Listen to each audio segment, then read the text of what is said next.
चे एक्सपर्ट आहेत. त्यांच्या एक्सपोर्ट मधला एक मोठा अनुभव आहे. फ्रेट कंपॅरेटिव्ह असतील किंवा शिपमेंट बुकिंग, एक्झिमच्या संदर्भातलं जे बेसिक रजिस्ट्रेशन असेल किंवा प्री आणि पोस्ट शिपमेंटचे जे डॉक्युमेंटेशन असेल त्यांचा त्यांचा अभ्यास आहे. ते बऱ्याच फोरमवर मार्गदर्शन करत असतात. एक्सपोर्ट संदर्भातले जे रिपोर्टिंग मेकॅनिझम असतं, डॅशबोर्डचं रिपोर्ट जे लागतात किंवा DGFT कडून डायरेक्टर जनरल ऑफ फॉरेन ट्रेडच्या रिलेटेड काही आपल्याला इन्सेंटिव्ह मिळत असतात किंवा काही ऍप्लिकेशनच्या प्रोसेस असतात, त्या संदर्भातही ते आपल्याला मार्गदर्शन करू शकतात.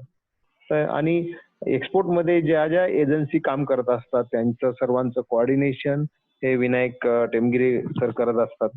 तर आज आपल्या सेंटर ऑफ एक्सलन्स आणि महाएफपीओ फेडरेशन यांच्या व्यासपीठावर मी विनायकजींचं स्वागत करतो. आणि या ठिकाणी सर आमचे हे कृषी निर्यातक होऊ इच्छिणारी टीम आहे.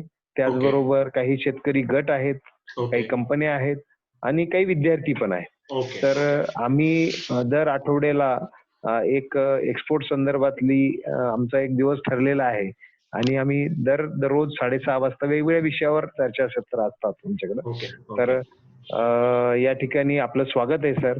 आणि आमचे हे एक महाएफपीओ फेडरेशन आहे शेतकरी गटांचं, कंपन्यांचं, आणि त्यामध्ये आम्ही गेल्या 2.5 महिन्यापासून वेगवेगळ्या प्लॅटफॉर्मवर कार्यशाळा घेतोय. त्याचबरोबर आमच्याकडे सर शेतीशाळा हा महत्वाचा विषय आहे. आम्ही शेतीशाळा चालवतोय. द्राक्ष, डाळिंब आहे, केळी आहे आणि विशेषतः हळद. आता हळदीवरची आमची शेतीशाळा खूप चांगल्या पद्धतीने सेटल झालेल्या आहेत. प्रत्येक तालुकानिहाय आमच्या शेतीशाळा चालतात आणि ऑनलाईन चालतात आणि आता ऑफलाईन मध्ये आमच्या शेतीशाळा मध्ये खूप चांगला रिस्पॉन्स शेतकऱ्यांचा मिळतोय, त्यांनाही मदत होते. त्याचबरोबर सेरिकल्चर मध्ये खूप मोठं काम आमच्याकडे सुरू झालंय. जवळजवळ 3,000 शेतकरी सेरिकल्चरच्या शेतीशाळेचा फायदा घेतात. वेगवेगळ्या ठिकाणी जिल्हानिहाय चालू आहे. 12 जिल्ह्यांमध्ये आता शेतीशाळा चालू आहेत आणि त्याचबरोबर एक ऑनलाईन शेतीशाळाही आम्ही रेशीमची घेतोय. आता काजूची आणि आंब्याची आम्ही चालू करतोय. ऑगस्ट पासून आंब्यामध्ये प्रॅक्टिसेस चालू होतात, म्हणजे खत भरणी वगैरे. तेव्हापासून आमची आंब्याची पण चालू होणार आहे. तर सर खूप मोठा गट जिल्हानिहाय, तालुकानिहाय आणि विशेषतः गावनिहाय पण जोडला जातोय. तर आपलं या ठिकाणी पुनश्च मी स्वागत करतो आणि आपण मार्गदर्शनाला सुरुवात करावी अशी विनंती करतो. धन्यवाद. मला वेळ किती मला तेवढं सांगाल का? म्हणजे त्याप्रमाणे एक अर्धा तास आहे सर, 30 ते 40 मिनिटं. आणि नंतर आपण प्रश्नोत्तर घेऊ 20 मिनिटं आणि नंतर आपले काही उपक्रमासंदर्भात त्यांना जॉईन करण्यासाठी मार्गदर्शन. ठीक आहे, काही हरकत नाही. Thank you sir. Welcome sir. धन्यवाद सर्वांचं, ह्या फेडरेशनचं धन्यवाद. तुम्ही संधी दिली आम्हाला आमचं प्रेझेंटेशन करण्यासाठीची, त्याबद्दल धन्यवाद. आता आपण सुरुवात करूया. म्हणजे मी माझं पहिल्यांदा बॅकग्राऊंड सांगतो. माझं MBA इंटरनॅशनल बिझनेस मध्ये झालेलं आहे. टोटल माझा 10 वर्षाचा कॉर्पोरेटचा एक्सपिरियन्स आहे. सुदर्शन केमिकल आहे, महाले बेर आहे, BSF आहे, अशातला एक्सपोर्ट इम्पोर्टचा अनुभव आहे. प्लस मी 6 सिग्मा ब्लॅक बेल्ट आहे. प्रोसेस वरती काम करतो, प्रोसेस कशी इम्प्रूव्ह करता येईल त्याच्यावरती काम करतो. लॉजिस्टिक वरती काम केलेलं आहे, शिपिंग लाईन वरती काम केलेलं आहे. ड्युरिंग माझा एक्सपिरियन्स असा आला कॉर्पोरेट मध्ये काम करताना, बऱ्याचशा कंपन्या आहेत ज्या मोठ्या आहेत असं वाटतं आपल्याला, तरी पण त्यांच्या प्रोसेस वगैरे सेट नसतात किंवा कॉस्ट इफेक्टिव्ह त्यांचं लॉजिस्टिक्स नसतं. कारण खूप लोक असतात आणि एक्सपोर्ट ही जी गोष्ट आहे ना, एक एक्सपोर्ट जर करायचा असेल ना, अराउंड 20 ते 30 एजन्सी त्याच्यामध्ये इन्व्हॉल्व्ह असतात. म्हणजे एक्झाम्पल तुम्हाला सांगतो, तुम्हाला ट्रान्सपोर्ट असतं, पॅकिंग असतं, सर्टिफिकेट ऑफ ओरिजिन असतं, मराठा चेंबर ऑफ कॉमर्स असतात, एक्सपोर्ट प्रमोशन काउन्सिल असतात. APEDA हे एक्सपोर्ट प्रमोशन काउन्सिल आहे, त्यातलं one of the export promotion council आहे. FIO आहे, इंजिन एक्सपोर्ट प्रमोशन काउन्सिल आहे. मरीन इन्शुरन्स आहे, कस्टम आहे, GST आहे, फॉरेक्स आहे, फॉरेन एक्सचेंज मॅनेजमेंट ऍक्ट आहे. त्याच्यानंतर तुमच्या CFS आहे, जिथं वेअर हाऊसिंग होतं कस्टम मध्ये. शिपिंग लाईन आहे, शिपिंग लाईन मध्ये पण पोर्टचे चार्जेस, पोर्टची प्रोसेस वेगळी असतात. नंतर तुमच्या लेन असतात ओव्हरसीज ला पण, म्हणजे जर्मनीच्या साईडला असेल तर ट्रेड लेन ती वेगळी. अशा जर विचार केला, एक जर एक्सपोर्टची शिपमेंट करायची असेल ना, 30 ते 40 एजन्सीज इन्व्हॉल्व्ह असतात आणि बऱ्याचशा एजन्सी काय करतात ते त्यांच्याशी इंटरलिंक नसतात. त्यामुळे होतं काय, आपण एक प्री शिपमेंट डॉक्युमेंट बनवतो आणि दुसऱ्या वेळेस काय होतं की दुसरा कस्टमरला तो ओके करतो, पण ते जे document GST point of view किंवा कस्टमच्या पॉईंट ऑफ व्ह्यू बरोबर असतं, पण जीएसटीच्या पॉईंट ऑफ व्ह्यू बरोबर नसतं, किंवा जीएसटी कस्टमच्या पॉईंट ऑफ व्ह्यू बरोबर असतं, तो बँकेच्या पॉईंट ऑफ व्ह्यू बरोबर नसतं. त्यामुळे आपल्याला पैसे घेताना किंवा ईबीआरसी करताना प्रॉब्लेम येतो, किंवा एलसी एक इन्व्हॉल्व असतो. तर ह्या सगळ्या गोष्टी इन्व्हॉल्व असतात. त्यामुळे एक्सपिरियन्सवाले एक्सपोर्टर सुद्धा बऱ्याच वेळा त्यांच्या स्टॅट्युटरी कॉम्प्लायन्स कम्प्लीट होत नाही. त्याच्यानंतर त्यांचे जे एक्सपोर्टचे इन्सेंटिव्हचे बेनिफिट आहे, माझ्याकडे अशा बऱ्याचशा कंपन्या आहेत ज्यांनी 50-50 लाखाचे एक्सपोर्ट इन्सेंटिव्ह घेतले नाहीत आणि त्या ओल्ड पुणे बॉम्बे हायवेवरती त्यांचे ऑफिसेस आहेत. म्हणजे असं काही नाही की ग्रामीण भागात असले म्हणजे त्यांना माहिती नाही, पण आता इथलं पुण्या मुंबईतल्या सुद्धा बऱ्याचशा कंपन्या असतात त्यांना सगळ्या प्रोसेसेस माहिती नाही, तरी पण ते एक्सपोर्ट करत असतात. त्यामुळे गव्हर्नमेंटच्या जो बेनिफिट आहे ते बेनिफिट घेत नाही. तर ह्या सगळ्या गोष्टी ज्या स्टडी केल्यानंतर मला असं लक्षात आलं की जगभरामध्ये अशी एक सुद्धा सिस्टम नाहीये की ते सगळ्या एक्सपोर्टची प्रोसेस एका लाईन मध्ये आणतील, एका धाग्यामध्ये बांधतील. जगभरातले मी सगळे साईट स्टडी केल्या, वेबसाईट, की ह्या एक्सपोर्टला काय इम्प्रुव्हमेंट करू शकतो आपण जेणेकरून सगळ्यांचं हॅसल फ्री होईल. जेणेकरून एक्सपोर्टचं काय करावं लागतं की लोकांना ग्रॅज्युएशन झाल्यानंतर 2 वर्षाचा कोर्स करावा लागतो, तर ते कोर्स पण करावा लागला नाही पाहिजे. इव्हन 6 स्टँडर्डचा किंवा 7 स्टँडर्डचा मुलगा किंवा 12-13 वर्षाची मुलगा मुलगी असेल, तिला पण एक्सपोर्ट इम्पोर्ट सोप्या पद्धतीने समजावं आणि ते एक्सपोर्ट करू शकले पाहिजे. यासाठी आम्ही काय केलं, पोर्टल सेटअप केलं 24mile.com. तर त्याच्याविषयी मी तुम्हाला माहिती सांगतो. आणि मला एक आनंदाची गोष्ट अशी वाटते की मी पण शेतकरी आहे, त्यामुळे मला शेतकऱ्यांशी इंटरॅक्ट होण्यात जास्त आनंद आहे. कारण आपला जर देशातला शेतकरी जर स्ट्रॉंग झाला, भक्कम झाला, तर आपल्या देशाची इकॉनॉमी, अर्थव्यवस्था स्ट्रॉंग होऊ शकते. त्यामुळे माझं जे कंपनीचं व्हिजन आहे त्याच्यामध्ये मी व्हिजन मध्ये टाकलं की मला काही करोड शेतकऱ्यांना स्ट्रेंथन करायचंय with the help of the technology, with the help of the supply chain. मी माझं रायटिंग मधलं गोल आहे, तुम्हाला वाटल्यास व्हिजन मी शेअर करेल माझी. तर हे माझं एक माझा गोल आहे. माझ्या व्हिजन, कंपनीचं जे व्हिजन आहे त्यातला एक शेतकरी हा एक महत्वाचा पार्ट आहे माझ्या ह्याच्यातला. त्यांच्यासाठी मी काय करू शकतो, तरी व्हिजन माझ्या ऑफिसमध्ये लावलेली आहे किंवा तुम्हाला मी शेअर पण करतो. तर मला याचा आनंद वाटतोय की आता की जी मी व्हिजन ठेवली त्याची आणि तेच मी शेतकऱ्यांशी बोलतोय. तर मला आता हे कंटिन्यू करतो तुम्हाला आणि माहिती सांगतो की काय काय गोष्टी होतात, चॅलेंजेस काय काय एक्सपोर्टचे. आमचा जो प्रोफाईल स्टार्ट होतो आमच्या ज्या लॉजिस्टिकचा, ज्यावेळी तुम्हाला इन्क्वायरी ज्यावेळी येते, एक्सपोर्टची एखादी इन्क्वायरी येते, तर इन्क्वायरी आल्यानंतर आपली परचेस ऑर्डर कशी असली पाहिजे, कस्टमरला देतानाची परचेस ऑर्डर काय असली पाहिजे, त्याच्यामध्ये पेमेंट टर्म असतात, डिलिव्हरी टर्म असतात. पेमेंट टर्म म्हणजे अगेन्स्ट एलसी असेल तर एलसी कोणत्या टाईपचा एलसी असायला हवा, आम्ही त्याच्याविषयी गायडन्स करतो. नंतर तुमचा हे असेल पेमेंट टर्म्स असतील, डिलिव्हरी टर्म असतील, सीआयएफ योग्य, एफओपी योग्य का डीडीपी योग्य, डीडीयू योग्य, याच्याविषयी सगळी माहिती आम्ही तुम्हाला देतो वन विंडो मध्ये. त्याच्यानंतर तुमचा टर्म पीओ टर्म मध्ये, आपण पीओ टर्मच सगळ्यात महत्वाच्या आहे एक्सपोर्टच्या मध्ये. जर सगळ्यात महत्वाची कोणती जर गोष्ट असेल ना, एक्सपोर्टच्या ज्या परचेस ऑर्डरच्या टर्म्स अँड कंडिशन. बऱ्याच वेळा आपण एक्साइट होतो, ऍग्रिकल्चरचा असा अनुभव आहे माझा, बऱ्याच वेळा लोक काही ऑर्डर आली तर एक्साइट होतात, एक्साइटमेंट मध्ये काही टर्म्स अँड कंडिशन पाहिल्या जात नाही. त्यांच्या ज्या पॅकिंगच्या टर्म्स आहेत, त्यांचे जे सर्टिफिकेशन लागणारे सर्टिफिकेशन आहेत, ते ऍक्च्युअली थरली बेस्ड डॉक्युमेंट एक्सपोर्टचं जे असेल ना, तर पीओच्या टर्म्स अँड कंडिशन आहे, त्याचं डिस्क्रिप्शन काय असलं पाहिजे, त्या मटेरियलचं डिस्क्रिप्शन काय असलं पाहिजे, आणि आपल्या एचएस कोडला जे फॉरेन ट्रेड पॉलिसी आहे त्याच्यामध्ये डिस्क्रिप्शन काय आहे प्रॉडक्टचं, आणि आपण डिस्क्रिप्शन काय टाकतोय पीओ मध्ये, याचा सगळा आपलं सांगोपांग आपण त्याचा विचार केला पाहिजे. तरच त्याप्रमाणे आपण ऑर्डर तयार केली पाहिजे. त्याचबरोबर फॉरेन करन्सी, बऱ्याच वेळा बरीचशी लोक काय करतात, इंडियन रुपीज मध्ये ऑर्डर घेतात. तर इंडियन रुपीज मध्ये घेतल्यानंतर बऱ्याच वेळा काय होतं की ईबीआरसी करताना किंवा बँकेचे स्टॅट्युटरी कॉम्प्लायन्स करताना प्रॉब्लेम येतात किंवा त्यांना कन्व्हिन्स करावं लागतं. त्यामुळे ऑर्डर जर घेतली तर बऱ्याच वेळा तुम्ही foreign currency USD apart from INR घेतली तर चांगलं होतं आणि आपल्याला ते एक्सपोर्टचे इन्सेंटिव्ह त्यातनं मिळतात. मी आता काय सांगतो तुम्हाला की आता पोर्टलमध्ये काय काय गोष्टी होतात आणि जेणेकरून तुमची लॉजिस्टिकची कॉस्ट, सपोज तुम्हाला ऑर्डर मिळाल्यानंतर ज्या काही बेसिक रजिस्ट्रेशन असतात तुम्हाला एक्सपोर्टला, म्हणजे सपोज आयसी असेल, तुमचं आपेडाचं रजिस्ट्रेशन असेल, किंवा स्पाइस बोर्डचं रजिस्ट्रेशन असेल, कोकोनट बोर्ड असेल, किंवा फायटोसॅनिटरी सर्टिफिकेशन असेल, किंवा मरीन इन्शुरन्स लागतो. मरीन इन्शुरन्सचे पण रूल्स अँड रेग्युलेशन वेगळे आहेत. मरीन इन्शुरन्स सहजासहजी ऍग्रीच्या प्रॉडक्टला मिळत नाही, कारण पेरिशेबल गुड्स असल्यामुळे त्यांना खूप काही कन्व्हिन्स करावं लागतं, त्यांना काही डॉक्युमेंट द्यावे लागतात, त्यानंतरच आपल्याला मरीन इन्शुरन्स मिळतो. तुम्हाला जर मध्ये काही वाटलं तर तुम्ही इंटरफेअर करू शकता, कारण हा सब्जेक्ट वास्ट आहे आणि मी आता डायरेक्ट त्या सब्जेक्टला विषयाला सुरुवात केलेली आहे. त्यामुळे तुम्हाला जर काही वाटलं तुम्ही चॅट बॉक्स मध्ये पण टाकू शकता. मी चॅट बॉक्स माझा चालू ठेवतो. तुम्ही मला जर काही सजेशन दिलं तर बरं पडेल, कारण हा विषय थोडा वास्ट आहे आणि मी डायरेक्ट त्या विषयाला सुरुवात केलेली आहे. म्हणजे ज्यांचा एक्सपोर्ट झाला असेल त्यांना ते लवकर रिलेट होऊ शकतं. पण जे जे नवीन असतील त्यांना कदाचित जे शब्द मी जे वापरतोय ते नवीन असतील त्यांच्यासाठी, त्यामुळे समजायला थोडं अवघड जाऊ शकतं त्यांना. तुम्ही जर चॅट बॉक्स मध्ये टाकलं तर मी काही गोष्टी अजून सोप्या पद्धतीने कशा करता येईल तो मी प्रयत्न करतो, कारण 20 ते 30 मिनिटाचा वेळ हा त्या खूप कमी वेळ आहे. तर कमी वेळात मी जास्तीत जास्त कव्हर करण्याचा प्रयत्न करतोय. पण तुम्हाला त्यातनं काहीतरी टेकावे असेल याच्यातनं. बरं, लँग्वेज बोलतोय ते ओके आहे ना, म्हणजे मराठी इंग्लिश थोडं मिक्स होतंय, हे तुमच्यासाठी ओके आहे ना? ठीक आहे, ठीक आहे, हा ठीक म्हणजे आहे, ठीक आहे, ओके सर. ओके, ठीक आहे. तर महत्वाची गोष्ट काय होते, आपण डायरेक्ट आता पोर्टलवरती जाऊया. तुम्हाला काय पोर्टलवरनं फॅसिलिटी मिळू शकतात, तर ते पोर्टलला मी जातो. स्क्रीन शेअर करा, प्रेझेंटेशन आहे सर? नाही, प्रेझेंटेशन नाही, पोर्टल आहे आणि त्या पोर्टलवरती काय काय गोष्टी होतात ते तुम्हाला सांगतो त्याच्यामध्ये.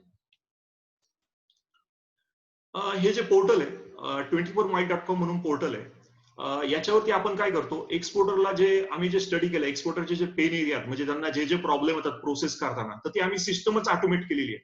म्हणजे इव्हन 12-13 वर्षाचा मुलगा किंवा मुलगी असेल त्या पोर्टलला लॉग इन करून तो सुद्धा किंवा ती सुद्धा एक्सपोर्ट करू शकते, असं आम्ही सोप्या पद्धतीने केलंय. म्हणजे तुम्हाला एक्सपोर्टची ऑर्डर आल्यानंतर आणि मटेरियल जर रेडी झालं तर तुम्हाला दुसरीकडे कुठेही जाण्याची गरज पडणार नाही. आणि आम्ही तुमची जी कॉस्ट आहे, लॉजिस्टिक कॉस्ट जितकं कमीत कमी करता येईल त्या कमीत कमी लॉजिस्टिक कॉस्ट ऑप्टिमाइज करू शकतो. या संदर्भातलं पोर्टल आहे. तर पोर्टल आमचं काय आहे की one stop portal for total export import management services, आणि it is a vital link between freight forward आणि एक्सपोर्टर इम्पोर्ट. तर यात काय आता लॉग इन केलेलं आहे, यात फक्त लॉग इन करण्यासाठी तुम्हाला 5 मिनिटं लागतात. असा डॅशबोर्ड येतो तुम्हाला. डॅशबोर्ड मध्ये किती इम्पोर्टच्या शिपमेंट झालेत आणि किती एक्सपोर्टच्या शिपमेंट झालेत ह्याच्यात त्यातनं दिसतं आपल्याला. आणि तुमचा कंपनी प्रोफाईल अपडेट करायचा आहे, म्हणजे तुमचं कंपनीचं नाव, तुमची इंडस्ट्री कोणती, सपोज तुमची इंडस्ट्री असेल मॅन्युफॅक्चरिंग तर मॅन्युफॅक्चरिंग, तुमची इंडस्ट्री सेक्टर काय, ऍग्रिकल्चर असेल तर ऍग्रिकल्चर, ऑटोमोबाईल असेल तर ऑटोमोबाईल, तर ते तुम्ही अपडेट करायचे. आणि तुमचे केवायसी चे डॉक्युमेंट्स आहेत, म्हणजे जीएसटी असेल, पॅन असेल, सर्टिफिकेट ऑफ इनकॉर्पोरेशन असेल, आयसी असेल, एलयूटी असेल, old shipping bill, new shipping bill, काही गायडन्स लागला तर आम्ही तुम्हाला तो गायडन्स तुम्हाला आमचे कस्टमर केअरवाले देतील त्या गायडन्स. नंतर कंपनीचे ब्रँच ऑफिस असेल तर ब्रँच ऑफिस ऍड करू शकता, कंपनी युजर्स ऍड करू शकता. आणि हे जर झालं, हे करण्यासाठी हार्डली 5 मिनिटं लागतात. 5 मिनिटं लागल्यानंतर आमच्याकडनं अप्रुव्हल येतं तुमचे डॉक्युमेंट आल्यानंतर. आणि नंतर रिक्वेस्ट फॉर फ्रेट कंपॅरेटिव्ह नावाचा ऑप्शन आहे, त्यामध्ये तुम्ही काय करू शकता, new request for freight comparative याच्यावरती जायचं आणि विदिन 1 मिनिटामध्ये, आता मी तुम्हाला विदिन 1 मिनिटामध्ये तुम्हाला भरून ते 5 ते 6 फ्रेट फॉरवर्ड लोकांना जाऊ शकता आणि तुमचा बराचसा वेळ त्याच्यामध्ये वाचू शकतो. तुम्हाला एक्सपोर्टची ऑर्डर मिळाल्यानंतर प्रॉब्लेम काय तो, अरे कोणाला पाठवायची इन्क्वायरी, जेन्युअन कोण फ्रेट फॉरवर्डर आहेत का, हे जे कन्सर्न येतात ना, ते कन्सर्न आम्ही तिथं सॉर्ट आउट केलेले आहेत सगळे. म्हणजे आता तुम्हाला ऑर्डर आहे, सपोज आता एक्सपोर्टची ऑर्डर आहे, मोड ऑफ ट्रान्सपोर्ट सी आहे, सपोज डिलिव्हरी टर्म सीआयएफ आहे, सपोज हे एलसीएल आहे, एफसीएल आहे, फुल कंटेनर लोड आहे, कार्गो स्टॅकेबल म्हणजे एकावरती एक ठेवू शकतो का, यस, नॉन हॅज आहे का, हॅझार्डस आहे, नंतर स्टपिंग कुठे आहे, फॅक्टरीला आहे का पोर्टला आहे, आपण पोर्टला टाकूया. नंतर तुमच्या कंपनीचं नाव ऑटोमॅटिकली येतं इथे. नंतर कस्टमरचं नाव आपण आता इथे टाकलेलं आहे, ऑलरेडी सेव्ह आहे, तर ते नाव घेतलं. नंतर तुमचं इनव्हॉइसची व्हॅल्यू काय ते टाकलं जातं. तुम्हाला नंतर टेंटेटिव्ह डेट ऑफ डिस्पॅच किती, सपोज आपण 24 जुलैला पकडूया, तर आपल्याला ऑफर किती तारखेपर्यंत यायला पाहिजे, 22 जुलै. तुमची पेमेंट टर्म काय, हे त्यात आपण तुम्हाला काय पाहिजे फ्रेट फॉरवर्ड ते केलंय. नंतर पोर्ट ऑफ लोडिंग कोणतं आहे, नावा शेवा, पोर्ट ऑफ डिस्चार्ज काय, हॅम्बर्ग, ह्या सगळ्या गोष्टी आपण तुम्ही पुटअप करू शकता त्याच्यामध्ये. आणि नंतर कंटेनर असेल तर कंटेनर कोणता हवा आहे तुम्हाला, 40 फीट हवा आहे, बरं 40 फीट मध्ये कोणता पाहिजे, रेफ्रिजरेटर कंटेनर हवा, एक क्वांटिटी हवा. पॅकिंग कसं आहे, पॅलेट, एचएस कोड असेल तो एचएस कोड आपण टाकला. नंतर मटेरियल डिस्क्रिप्शन काय आहे, ऍग्रिकल्चर फूड्स. आता आपण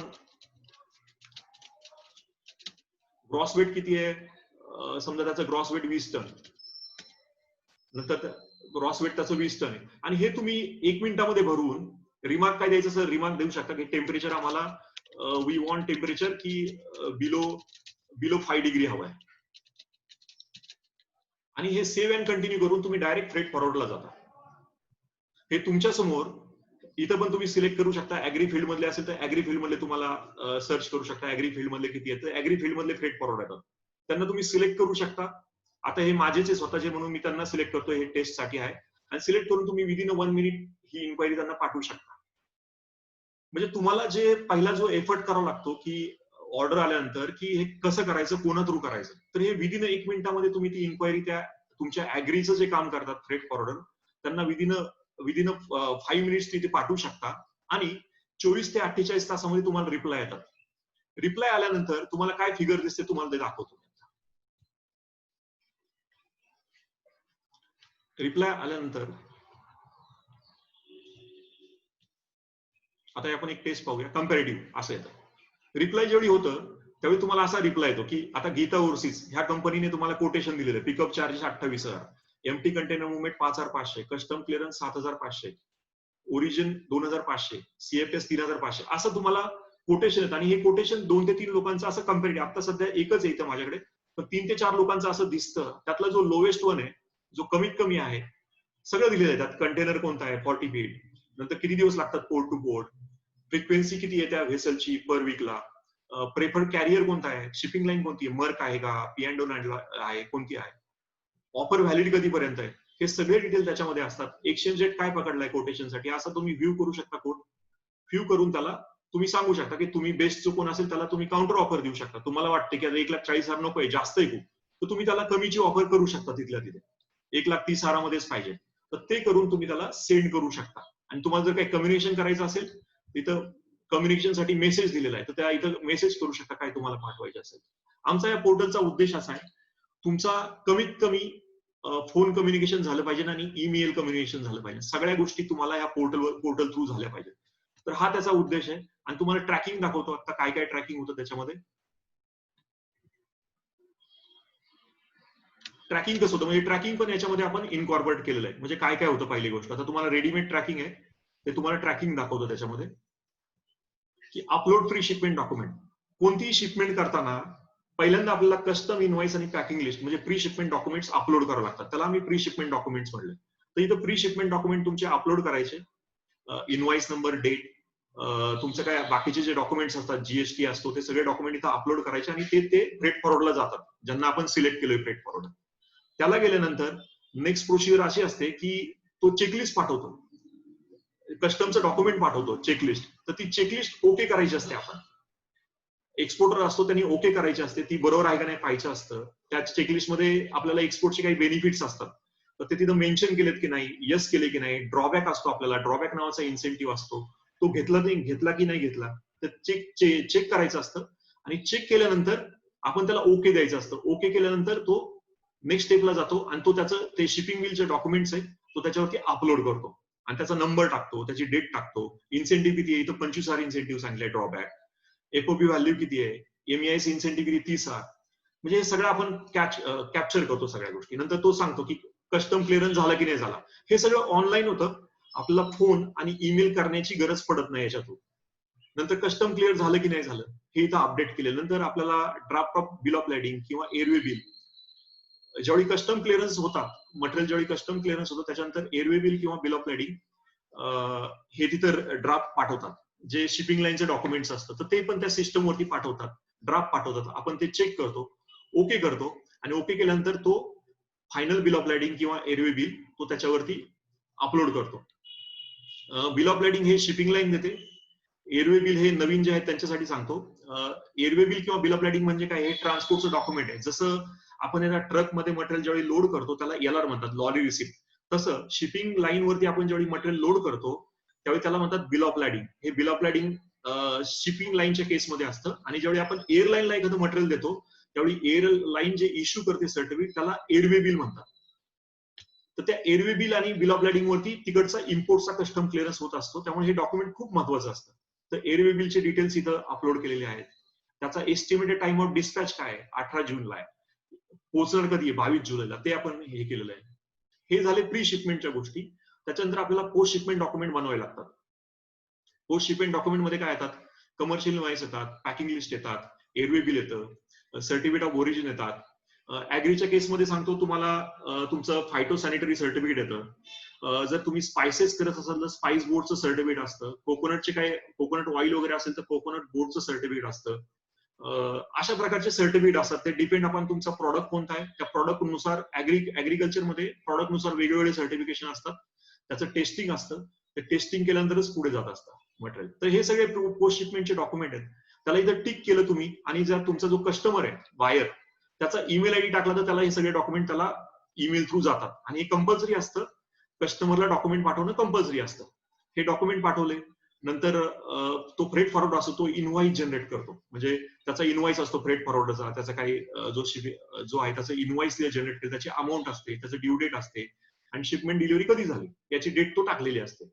आणि जे ओरिजिनल कस्टम क्लिअरन्सचे डॉक्युमेंट असतात ते या कुरिअरनी पाठवतो. ते कुरिअरचे डिटेल आम्ही कॅप्चर केलेले त्याच्यामध्ये. याच्यानंतर सगळ्यात महत्वाचा जो पार्ट आहे ज्यावेळी शिपमेंट होतं मटेरियल पोचतं इथपर्यंत सगळी लोक करतात. त्याच्यानंतर सगळ्यात महत्वाचा पार्ट आहे बँकेमध्ये ज्यावेळी पैसे येतात त्यावेळी बँकेला डॉक्युमेंट सबमिट करून EBRC नावाचं डॉक्युमेंट जनरेट करायचं असतं.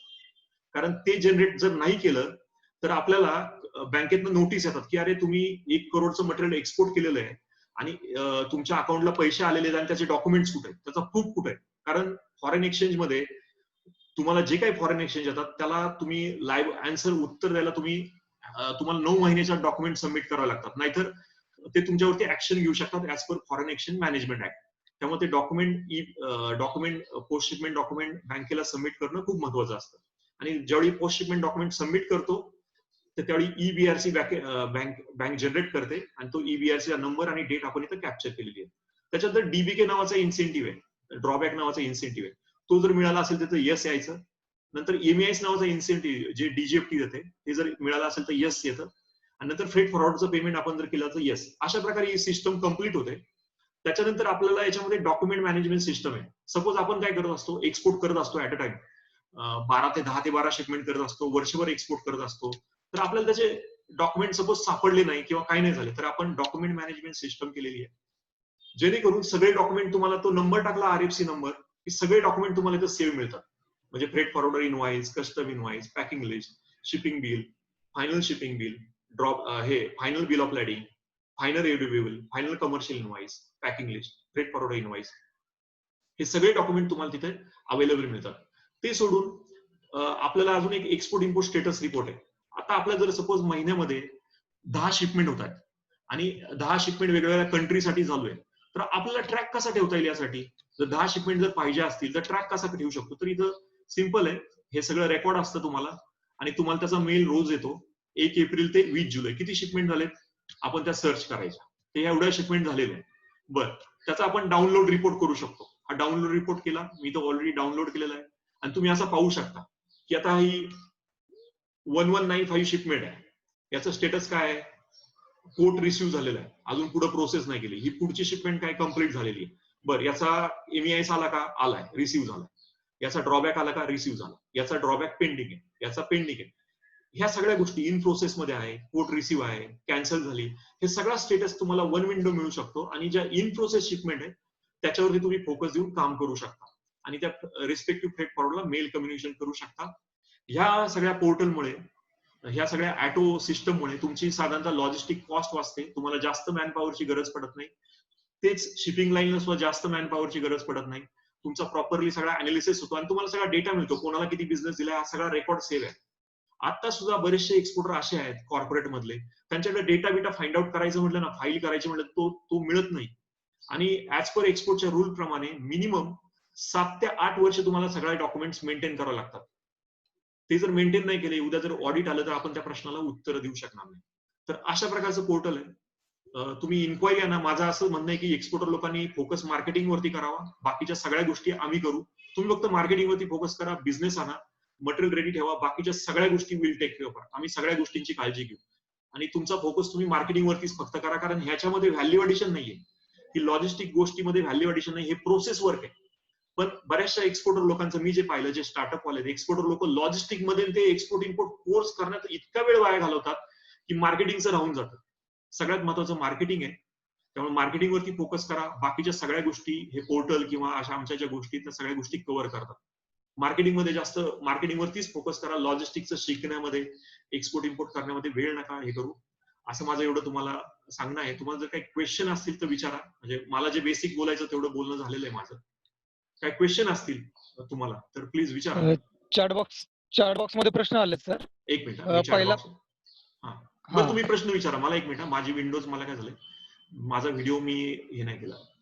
हा माझा व्हिडिओ मला दिसत नाही. एनिवे मला व्हिडिओ दिसत नाही कारण मी शेअर बंद करू काय पॉज शेअर करतो म्हणजे मला माझा व्हिडिओ दिसेल का. स्क्रीन अनशेअर करा सर तुम्ही. हा पॉज अच्छा पॉज शेअर करू का. स्टॉप शेअरिंग केलं तरी चालतंय म्हणजे काय ठीक आहे पॉज शेअर केलं ठीक आहे. ठीक आहे आता माझाच व्हिडिओ मला दिसत नाही काय हरकत नाही चला काय हरकत नाही चला मी तुम्हाला दिसतोय ना म्हणजे मला तुम्ही दिसत नाही एवढंच होतं. हो हो हा ठीक आहे मी आता काय हा दिसला व्हिडिओ आला मला. बरं तुमचं पार्टिसिपंट ना रेज सर तुम्ही प्रश्न सांगता का मला आता. हा ठीक आहे पार्टिसिपंट आले. चॅट बॉक्स मधले मी प्रश्न विचारतो सर. हा विचार. सुमेध सावंत प्रश्न विचारतात. बरं हा व्हॉट अबाउट ELC आणि कोणते लायसन्स लागतात आणि पोर्टल ऍड्रेस काय आहे. व्हॉट अबाउट LC आणि दुसरा काय पुढचा काय LC म्हणजे काय पोर्टल ऍड्रेस. टोटल ऍड्रेस म्हणजे मला नाही सुमेध समजलं. सावंत सर तुम्ही डायरेक्टली प्रश्न विचारू शकता. अनम्यूट करा तुम्हाला. सुमेध सावंत सर अनम्यूट करा. नमस्कार विचारा प्रश्न. विचारा नमस्कार. प्रश्न.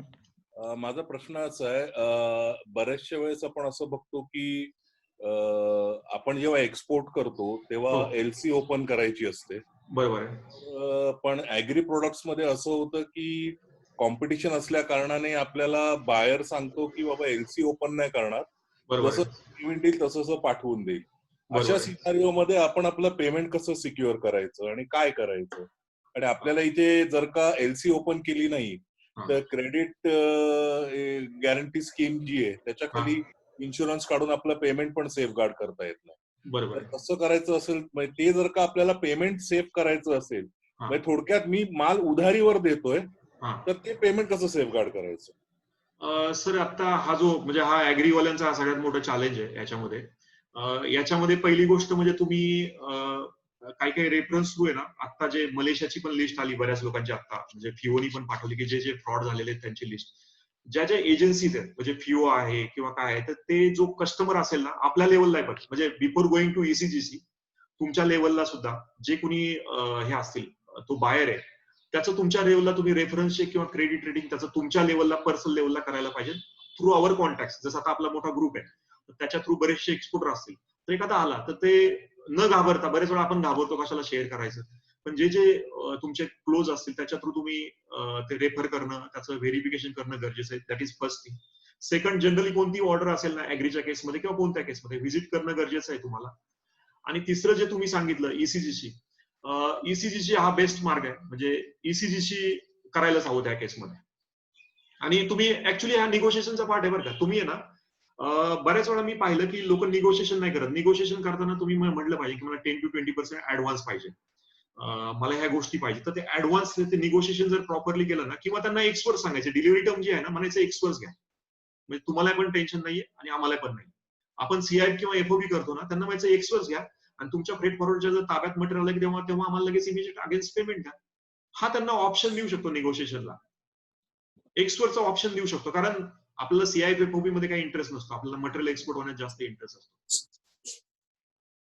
तुम्हाला खंडेराव मापारी सर बोला. हा मापारी बोलतोय सर. हॅलो हा नमस्कार बोला सर. हा मला सरांसंगत बोलायचं आहे. सर ऍक्च्युली मी बरेच दिवसापासून एक्सपोर्ट काम करतोय. हा तर माझं सर्वात जास्त एक्सपोर्ट बांगलादेशमध्ये होत आहे. हा तर बांगलादेशमध्ये एक्सपोर्ट होताना साधारणपणे LC मध्ये म्हणजे माझा एवढा मोठा स्ट्रगल झाला याच्यामध्ये का माझी PhD झाली असं तुम्ही समजा तुम्ही. पण डॉक्युमेंटरी ही माझी खूप कमजोर आहे म्हणजे मी डॉक्युमेंटरीज करत नाहीये असं समजा. ऍक्च्युली बांगलादेशमध्ये मला खूप मोठ्या प्रमाणामध्ये ऑर्डर आहे खूप मोठ्या प्रमाणामध्ये काम करण्याची संधी आहे आणि शेतकऱ्यांना घेऊन करण्याची संधी आहे. Very good. आणि बांगलादेश असं मार्केट आहे का आमचं जे नाशिक मार्केट आहे त्याला अप डाऊन करू शकतं असं बांगलादेशचं मार्केट आहे. जर तुम्ही ह्या यंत्रणेमध्ये डॉक्युमेंटरीमध्ये जर मला सपोर्ट केला किंवा आमच्या कंपनीला SVC फार्मरला जर नाशिकमध्ये सपोर्ट केला आणि डॉक्युमेंटरी जर तुम्ही सांभाळली तर माझ्या कंपनीचं व्हिजनच असं आहे की फार्मर टू कंझ्युमर आणि फार्मर टू एक्सपोर्ट. वा, व्हेरी गुड. हा, तर मी साधारणपणे आता रमजानच्या म्हणजे आता तर ही बकरी ईदला केलं नाही, पण रमजान मध्ये मी 15 दिवसात 20 कंटेनर केले होते. अरे वा, व्हेरी गुड, व्हेरी गुड. हा, वेगवेगळ्या कंट्रीमध्ये. पण बिगर डॉक्युमेंटरी मला पैसे येत गेले आणि मी माल पाठवत गेलो. पण मला आता एवढी कमजोरी भासते का जर माझी डॉक्युमेंटरी असती तर आज जो शेतकऱ्यांचा कांदा आहे इथं, आज चाळींमध्ये मार्केट अभावी सडला येतो. मला एवढं कळतंय का आज लासलगावच्या शेतकऱ्याने किंवा नाशिकच्या उमराण्याच्या चांदवडच्या शेतकऱ्याने मार्केटमध्ये जाऊन विकला काय आणि ढाक्यात विकला काय. प्रोसेसिंग तीच आहे. फक्त आज गायडन्स पॉवरफुल कोणी नाहीये की जो जबाबदारी घेईल का SVC का मी डॉक्युमेंट तुमचेवाले करतोय, तुम्ही फार्मरचा ग्रोथ करा आणि जिथं पाठवायचं ढाक्याला पाठवा, तुम्ही दुबईला पाठवा, तुम्ही श्रीलंकेला पाठवा किंवा कतार कुवेत पाठवा. कारण शेतकरी पाठवण्यास तयार आहे, पण याची जबाबदारी आजपर्यंत कोणी घेतली नाही. जी जबाबदारी तुम्ही घ्यायला मला तरी वाटतं तुम्ही जे तुमच्या बोलण्यानुसार की जबाबदारी घ्यायला तयार आहे. जर त्याच्यासाठी तुम्हाला आमच्याकडून समजा आमचा कुणी मुलगा किंवा आमच्या टीम मधला किंवा कंपनी मधला जर एखादा माणूस तुमच्यापर्यंत पाहिजे असेल तरी आम्ही द्यायला तयार आहे. पण ही जर जबाबदारी घेतली तर खूप मोठ्या प्रमाणामध्ये शेतकऱ्यांचे प्रॉब्लेम सॉल्व्ह होणार आहे आणि एक्सपोर्ट एकदम सुटेबल होणार आहे. एकदम ग्राउंड लेवलचं काम आम्ही करू शकतो. पण आज जी डॉक्युमेंटरी सर्वात महत्वाचा प्रश्न डॉक्युमेंटरी ही जर तुम्ही केली तर आमच्या दृष्टीनं मी तर म्हणेल खूप चांगल्या प्रकारची स्वर्ण संधी आहे. बरं का मापारी साहेब, म्हणजे मी आता या फील्डमध्ये 15 वर्षापासून आहे. 10 वर्ष मी जॉब केला, तर मला जाणवलं काय माहिती का, तुमचं जे दुःख आहे ना, तुम्ही तर ऍग्रीचे आहात पण मोठ्या मोठ्या कॉर्पोरेट मध्ये सुद्धा काय असतं माहिती का, प्रत्येक गोष्टीचं स्पेशलायझेशन असतं. तुमच्याकडे काय प्रोडक्शन आहे आणि मार्केट आहे तुमच्याकडे ओव्हरसीजचं, परदेशातलं, पण लॉजिस्टिक हा पार्ट आहे ना वेगळा आहे आणि वेगळ्या माणसांनी ते काम त्यांनी करायचं असतं. मोठ्या मोठ्या कंपन्यांमध्ये सुद्धा बऱ्याच वेळा असं काही नाही की ज्याला जास्त पगार आहे मोठ्या कंपनीत त्याला सगळं माहिती असतं. तर हे मी पाहिलंय, म्हणजे मोठ्या मोठ्या थर्मॅक्स असतील इथं पुण्यातल्या ज्या मोठ्या कंपन्या त्यांनी सुद्धा त्यांच्या सुद्धा गोष्टी अडकतात. तर तुमच्या सुद्धा अडकणारच, म्हणजे ते काही नवीन काही नाही. पण तुम्ही जर, मी त्यासाठीच ही माझी सर्व्हिस आहे ना, बघा मी एक्सपोर्ट इम्पोर्ट मध्ये मी मार्केटिंग पण करू शकतो, पण मला माहिती आहे आता मार्केटला गरज लॉजिस्टिकची आहे.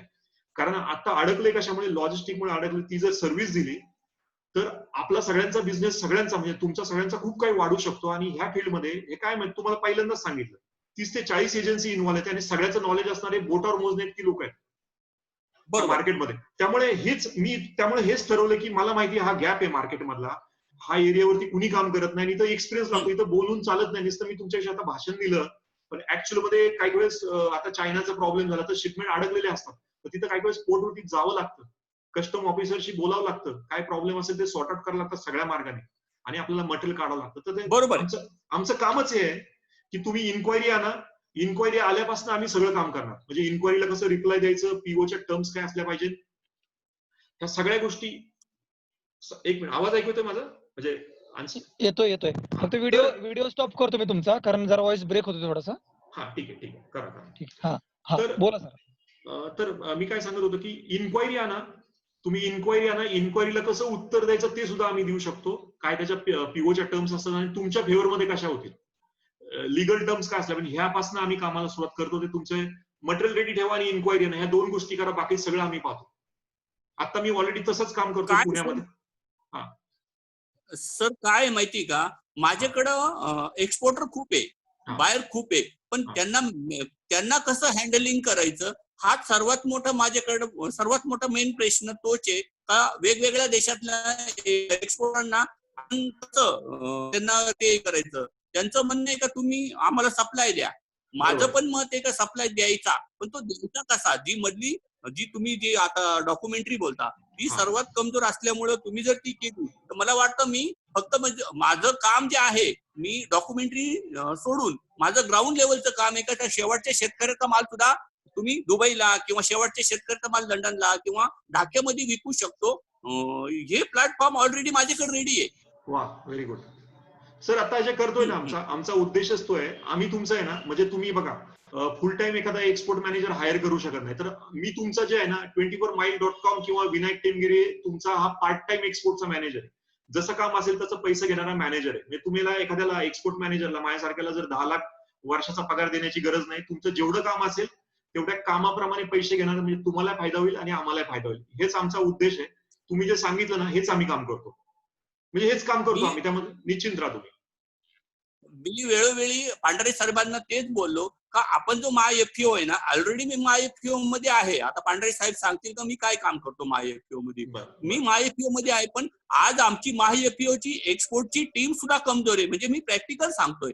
जर तुमच्यासारखी माणसं महाएफपीओ मध्ये जर अटॅच झाले आणि तुम्ही जर ही थीम जर ते केली तर ऍक्च्युली मी आजच्या मितीला केळी, डाळिंबामध्ये तर मी चांद फ्रूट मुंबई सारखी जेवढे बी आहे तेवढी मित्र कंपनी माझीवाली, जे त्यांचा बाप दुबई मध्ये बसतो तर मुलगा वाशी मार्केटला आहे, मुलगा वाशी मार्केटला आहे तर बापानं दुकान दुबई मध्ये टाकलंय. इथपर्यंत माझा एक्सपिरियन्स आहे.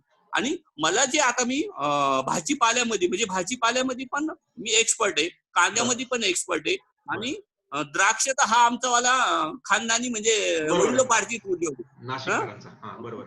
म्हणजे असा एकमेव माणूस तुम्हाला भेटेल का तो ऑलराऊंडर आहे. पण त्याच्यासाठी मला शेतकऱ्यांना ग्रोथ करण्यासाठी, शेतकऱ्यांचा खूप मोठा डाटा आहे माझ्याकडे, पण त्यांना ग्रोथ करण्यासाठी जर यदा कदाचित का घाबरतो, यदा कदाचित मी कुठं फसलो तर मला जमीन इकून सुद्धा माझं शेतकऱ्यांचं पुरं होणार नाही. याच्यासाठी शेतकऱ्यांना इन्व्हॉल्व्ह करत नाही. मी माझ्या पद्धतीनं जेवढं होईल तेवढं करतोय. पण मला वाटतं तुम्ही फेडरेशन आणि तुम्ही खूप चांगली मिटिंग घेतली आहे ही तुम्ही, आणि फेडरेशन तुम्ही जर केली तर शेतकऱ्यांना ऑल महाराष्ट्र कुठल्याही कम्युनिटीमध्ये ग्रोथ करायला काहीच टाइम लागणार नाही. कारण मी ऍक्च्युली सांगतो, मला सर्व नाशिक जिल्ह्यामध्ये सांगतात, मी मार्केट कमिटीच्या विरोधात काम करतो का, तर माझं विजन ते फार्मर टू कंझ्युमर आणि फार्मर टू एक्सपोर्ट. जर शेतकऱ्यांचा माल एक्सपोर्टला गेला तर मार्केटमधली जी आजची जी वर्दळ आहे ती कमी होऊन जाणार, आणि शेतकऱ्यांच्या हातामध्ये मार्केट अप डाऊन करण्याची ताकद येणार. एवढं लक्षात घ्या सर याच्यामधून माझ्या बोलण्यात. बाकी मला काही बोलायचं नाही. माझा उद्देश तोच आहे. म्हणजे मी स्वतः शेतकरी आहे आणि मला शेतकऱ्यांसाठी माझं पण तुम्ही गोल्स वगैरे पाहिलं ना, मला जवळजवळ काही करोडो शेतकऱ्यांना मला मदत करायची विथ द हेल्प ऑफ दिस. असं माझा उद्देश ते. त्यामुळे मला फेडरेशन मध्ये तुमच्याबरोबर काम करायला खूप आवडेल. आणि माझं प्रोफेशनच आहे, व्यवसायच माझा आहे की तुमच्यासारख्या एक्सपोर्टर लोकांना काम सोपं करायचं. आणि माझ्याकडनं अजून एक गोष्ट तुम्हाला काय मिळणार सांगतो. तुम्हाला फक्त प्रोसेस तर ते करूच करू, पण त्याच्याबरोबर लॉजिस्टिकची कॉस्ट आहे. तुम्ही सगळे मिळून ज्यावेळी आपण एका प्लॅटफॉर्मवरती येऊन एक्सपोर्ट करू ना, तर शिपिंग लाईन त्या सगळ्यांच्या कॉस्ट पण कमी होतील. कारण माझा तो बिझनेस नाहीये. माझा बिझनेस तुमचं एक्सपोर्ट मॅनेजर म्हणून काम करणार, तुमचा नोकर म्हणून. तर ते सुद्धा कॉस्ट कमी होतील. तुम्हाला फक्त फायदा प्रोसेसचा नाही मिळणार. तुम्हाला कॉस्टिंग जे तुमचं येतं ना 100 रुपये, माझ्याबरोबर आलं तर 90 रुपये येतील. फक्त त्याला 1-2 शिपमेंट जावं लागतील, लगेच नाही. 2-3 महिन्यांदा ते कमी करू शकतो. त्यांना व्हॉल्यूम सांगितलं ना लोकांना, तर आपण ते व्हॉल्यूमला पण कमी करून देईल तुम्हाला. म्हणजे हे माझ्याकडनं ऍडिशनल अजून गोष्टी मिळतील. इन्शुरन्स निगोशिएट करू, सगळ्या गोष्टी निगोशिएट करू आपण. तेव्हा काळजी करू नका. ठीक आहे टेमगिरे सर, आपले मापारे सर तुम्हाला कॉन्टॅक्ट करतील. काही इतरांचे पण आपल्याला थोडेसे प्रश्न घ्यायचे. तानाजी खरबड सर, आपला प्रश्न विचारा.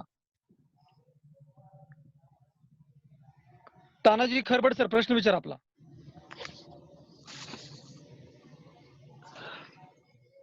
आवाज येतो तुमचा, प्रश्न विचारा. विचारा सर. आपले चार्जेस वगैरे किती असतील कन्सल्टन्सी फी? सर आमचे चार्जेस आहे ना, म्हणजे तुम्हाला सांगतो, म्हणजे माझे आता काही कस्टमर आहेत, म्हणजे मी चार्जेस, माझा उद्देश काय आहे, एक्सपोर्ट वाढला पाहिजे. म्हणजे तुम्हाला एखादा एम्प्लॉई जर तुम्ही ऑफिसमध्ये ठेवला, त्याला किती चार्जेस, एखादा एक्सपोर्टचा माणूस अनुभवी ठेवला त्याला किती चार्जेस येऊ शकतात, तेवढे माझे चार्जेस असतील. तुम्ही विचार करा, तुम्ही एखादा एम्प्लॉई ठेवला तुमच्याकडे तर त्याला किती चार्जेस असतील, जेवढं काम असेल तेवढे चार्जेस असतील. त्यामुळे तुमच्या कॉस्ट पाहून आम्ही चार्जेस देतो. मी काही ठिकाणी आम्ही एखाद्या शिपमेंटचे 10,000 पण घेतो, एक शिपमेंट हँडल करण्याचे. काही लोकांचे त्यांचा एक्सपोर्टच 1 करोडचा असतो आणि त्याला मार्जिनच काहीतरी कमी मिळत असतं. मग त्या केसमध्ये आम्ही कमी करतो. आम्हाला काय, तुम्ही डेव्हलप झालं तर आम्हाला नंतर बिझनेस मिळेल. म्हणजे तुमचा प्रॉफिट मार्जिन वाढलं, त्यामुळे आम्ही स्टार्ट करताना चार्जेसचा विचार करण्याच्या ऐवजी तुम्हाला कसं सोपं जाईल याच्याविषयी विचार करतो. त्यामुळे तो कन्सर्न नाही येणार तुम्हाला, कारण आमचं तेच काम. धीरज पवार सर, आपला प्रश्न विचारा. विनायक सर नमस्कार. पेमेंट टर्म्स मध्ये जर का डिलिव्हरी अगेन्स्ट बीएल असेल तर ती रिस्क किती असते, किंवा that is comfortable to go with that?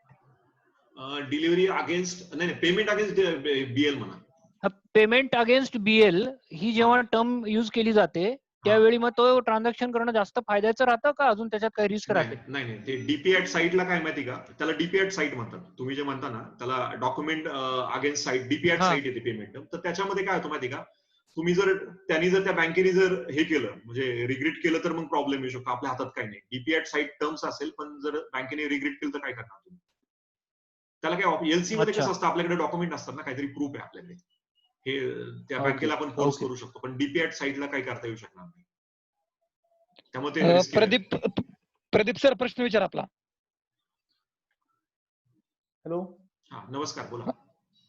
Hello sir, मी सांगोला बोलतोय, नारायण वाघ. नमस्कार बोला. तर आमच्या भागात डाळिंबाचं क्षेत्र भरपूर आहे. आमचा एक सेंद्रिय गट आहे, रुसूडपीठ डाळिंबात आम्ही क्षेत्र आहे. आमचा 100 एकरचं क्षेत्र आहे. तर आम्हाला ते एक्सपोर्ट करण्याचे कस्टमर कसे सर्च करायचे? सर आता हा प्रश्न तरी पण मी उत्तर देतो, कारण मी या क्षेत्रामध्ये आहे. आता हे जसे तुमचे रेफरन्स आता मापारी सर सांगितले, किंवा आपेडा आहे, आपेडाला रजिस्ट्रेशन करणं किंवा वेगवेगळ्या एक्झिबिशन मध्ये जाणं. जसं आता मी मागच्या वर्षी सिंगापूरला गेलो होतो माझ्या एक्सपोर्ट इम्पोर्ट रिलेटेड. तर मला तिथनं माझ्या तर काही प्रोसेस रिलेटेड होतं, तर मला इन्क्वायरी मिळाली. एक्झिबिशन मध्ये पार्टिसिपेट होणं, तुम्हाला तुमचं डाळिंबाचं कुठं कुठं मार्केट आहे, काही काही वेबसाईट आहे आपल्या, म्हणजे एक ट्रेड मॅप नावाची एक वेबसाईट आहे बरं का. तुम्हाला काही पांढरे सर तुम्हाला काय करतो, हे झाल्यानंतर 2 वेबसाईट आहेत गव्हर्नमेंटच्या, त्याच्यावरती जगभरातल्या सगळ्या कस्टमचा डेटा आहे. एचएस कोड नुसार तुम्ही शोधून काढू शकता की कोणत्या कंट्रीला कोणत्या गोष्टीचं एक्सपोर्ट इम्पोर्ट होतं. तर तो तुम्हाला, हे मीटिंग झाली ना तर तुम्हाला मी शेअर करतो माझ्या 2 वेबसाईट, त्याच्यावरून तुम्ही शोधून काढू शकता कोणत्या कंट्रीला किती काय आहे, कुठे कोणत्या कंट्रीला टार्गेट करायचं, आणि एक्झिबिशन मध्ये पार्टिसिपेट व्हावं लागेल. आता व्हर्च्युअल एक्झिबिशन चालू आहेत, त्याच्यामध्ये पार्टिसिपेट होऊ शकता. ते करावं लागेल तुम्हाला, आणि रेफरन्स वगैरे असतील ते. ओके सर, ओके चालेल. या ठिकाणी बरं का, एक मिनिट फक्त, मला काही सर आपल्या प्रश्नांची दिशा ठरवण्यासाठी, की आता जे प्रश्न येतात त्यामध्ये मी काही या ठिकाणी शेअर करू इच्छितो. आता मापारी सरांनी जे सांगितले तशा पद्धतीचे प्रश्न आपल्याला मोठ्या प्रमाणात येणार आहेत, आणि तीच आजच्या या सेमिनारची आपली फलश्रुती असेल की जर आपल्याला ह्या शेतकऱ्यांना आणि आपल्या प्लॅटफॉर्मला कुठंतरी जोडता आलं आणि त्यांच्यातून त्यांचे प्रश्न जे आहेत, की आता तुम्ही सांगितलं इतक्या प्रकारचे डॉक्युमेंटेशन लागतात, तर ते आमच्या शेतकरी गटांना, कंपन्यांना किंवा काही आमचे काही इंडिव्हिज्युअल उद्योजक आहेत त्यांनाही पुढे यायचंय, तर त्यांच्यासाठी ती संधी ठरेल.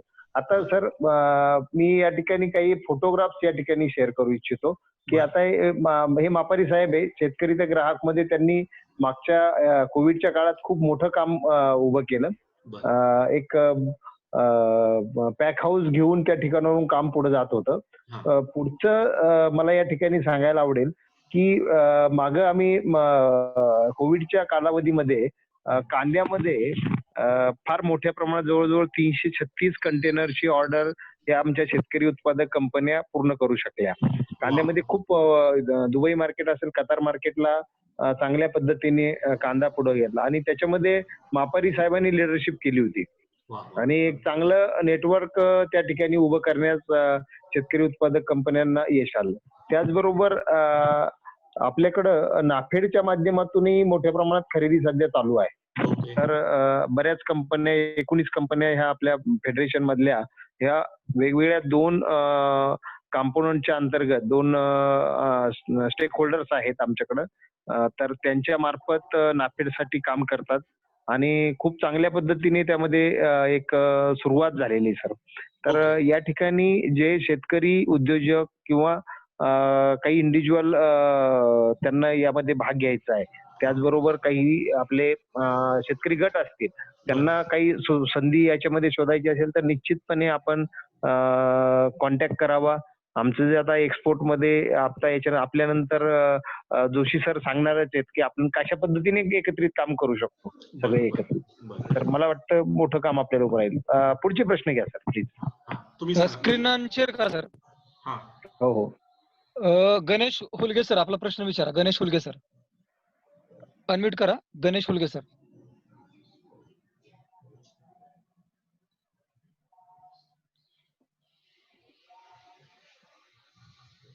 हॅलो.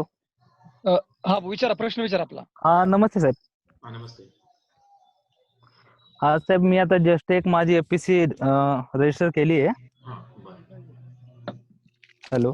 हा बोला बोला हा ऐकतोय. विचारा, प्रश्न विचारा, आवाज येतोय आपला. येतोय का? हो. हा सर. तर त्या अंतर्गत मी आता सध्या माझ्याकडे बटाटा वगैरे मी आता पुणे वगैरे मार्केटमध्ये चालू आहे माझं सध्या. बरं. सर तुमचं गाव सांगा, आधी गाव सांगा.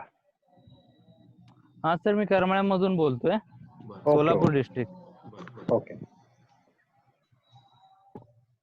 विचारा, तर आम्ही प्रश्न विचारा आपला. प्रश्न विचार. हॅलो. हा प्रश्न विचारा, डायरेक्ट सुरुवात करा, काय हरकत नाही, करा तुमची ओळख केल्यानंतर. प्रश्न विचारा गणेशजी. गणेशजी आपला प्रश्न विचारा, आवाज येतोय आपला. आवाज येतोय. ठीक आहे, पुढचा प्रश्न आहे डॉक्टर ज्योती यांचा. Which website to know the name of countries where there is export potential. हा मी तुम्हाला आहे ना trademap.org आहे आणि अजून एक आहे इंडिया ट्रेड, मी तुम्हाला ते देतो मी आता किंवा 1 मिनिटात मला जर ठीक आहे ना तुम्हाला देतो आता, म्हणजे हे संपल्यानंतर. ट्रेडमॅप आहे आणि दुसरी मला आता हे इंडिया ट्रेड काहीतरी .in आहे, तर मी तुम्हाला एक्झॅक्ट सांगतो. ट्रेडमॅप आहे, आता मी कुठे लिहू का? ट्रेडमॅप चॅट मध्ये टाकतो. trademap.org. चॅट बॉक्स मध्ये टाक. हा, आणि दुसरी जी आहे ती मला हे करावं लागेल, या लॅपटॉप मध्ये पाहिजे. trademap.org एक आहे आणि दुसरी जी आहे ती सांगतो तुम्हाला. जोशी सरांना पाठवली मला वाटते मी सगळ्यांना. जोशी सरांना गेले, थांबा ऑल करतो everyone.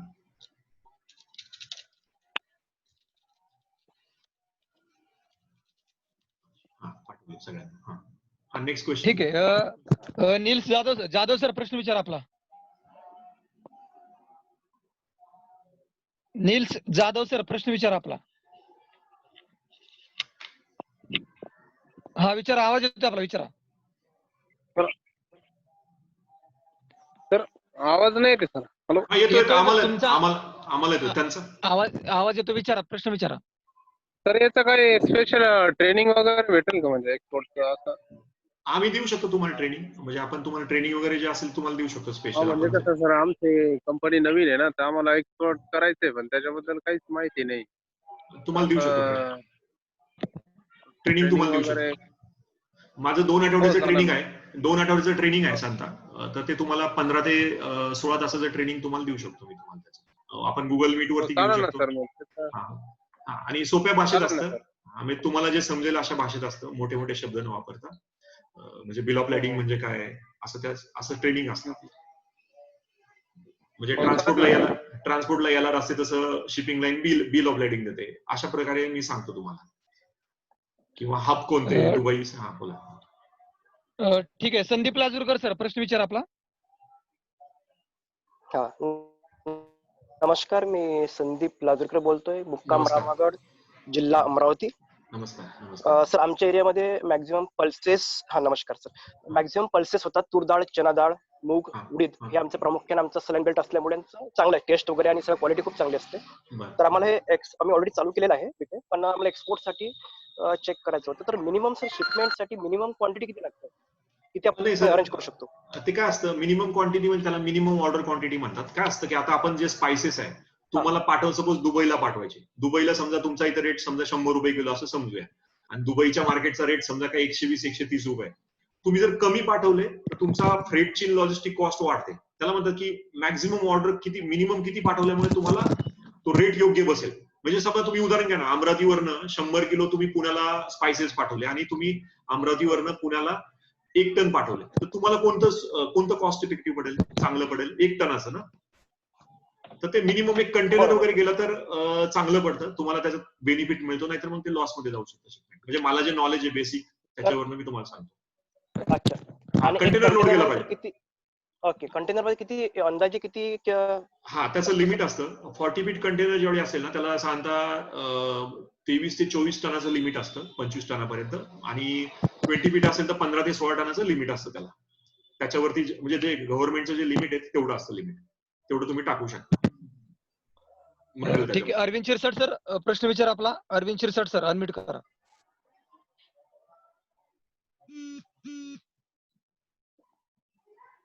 Arvind Shirsat sir unmute करा.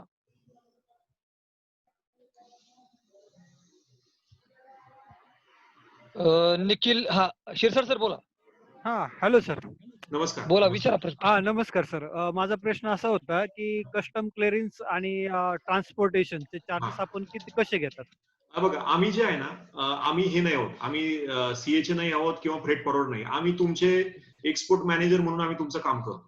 म्हणजे तुमचे आम्ही एम्प्लॉई म्हणून समजायचे, तुमच्या कंपनीचे आम्ही काम करणारे एम्प्लॉई आहेत, अशा प्रकारचं आम्ही काम करतो. आम्ही काय करतो, तुम्हाला कम्पॅरेटिव्ह करून देतो, चांगले जे मार्केटमधले लोक आहेत त्याच्या थ्रू कम्पॅरेटिव्ह करून देतो, हे आमचं काम आहे. आणि इतर कोणत्या कोणत्या सर्व्हिसेस देत आपण? सगळ्यात तुम्हाला एक्सपोर्ट साठी ज्या लागणार आहे, तुम्हाला ऐकू का आवाज?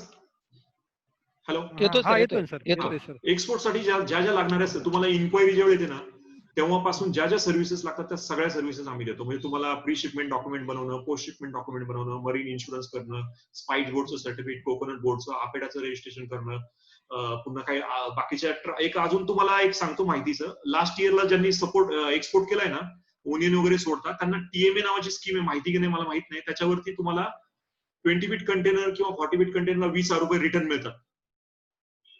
हे आता मी सांगायचं विसरलो, ज्यांचं कांदा सोडून, बरं कांदा सोडून बाकीच्या बऱ्याच गोष्टींना कंटेनरच्या पाठीमागे 20,000 रुपयाचा किंवा 30,000 रुपयाचा तुम्हाला फ्रेट रिफंड मिळतोय. तर कुणी एक्सपोर्टर असतील, कुणी मोठे ज्यांनी लास्ट इयरला एक्सपोर्ट केलाय, टीएमए नावाची स्कीम होती, ट्रान्सपोर्ट मार्केट असिस्टंट नावाची स्कीम होती. तो बेनिफिट घेतला नसेल तर तो बेनिफिट घ्या, आमच्याशी कॉन्टॅक्ट करा आणि तो हे रिफंडचा घ्या. तर आम्ही सगळ्या प्रकारच्या सर्व्हिसेस देतो तुम्हाला, एव्हरीथिंग. तुम्हाला जे काय लागणार आहे, इन्क्वायरी आल्यानंतर ज्या काही गोष्टी लागतील त्या सगळ्या, बँकेशी बोलून घेणं, फॉरेन एक्सचेंज आलं असेल तर तुम्हाला कन्वर्ट करून देणं, इन्सेंटिव्ह जे असतात गव्हर्नमेंटचे ते इन्सेंटिव्ह घेऊन देणं, सगळ्या गोष्टी आम्ही तुम्हाला करतो. ठीक आहे सर. आता कोणीतरी प्रश्न विचारला होता की एक्सपोर्टच्या रिलेटेड काही ट्रेनिंग वगैरे मिळतं का? तर ते पांढरे सरांनी चॅट बॉक्स मध्ये एक लिंक टाकलेली आणि एक्सपोर्टच्या ट्रेनिंगची पण एक लिंक दिलेली, तर त्याच्यावरती तुम्ही क्लिक करून रजिस्ट्रेशन करू शकता. पांढरे सर, याच्यानंतर दुसरं कोण बोलणार आहे का अजून?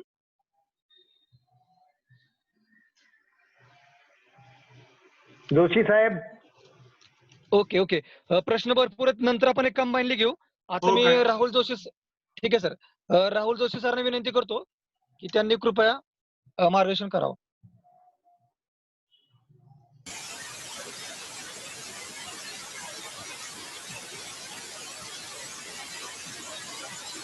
जोशी सर, आवाज येतोय?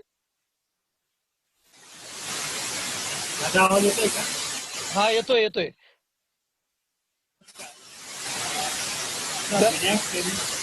जरा सर बॅकग्राऊंडला तुमच्या जरा थोडासा व्हॉइस येतोय सर, थोडासा.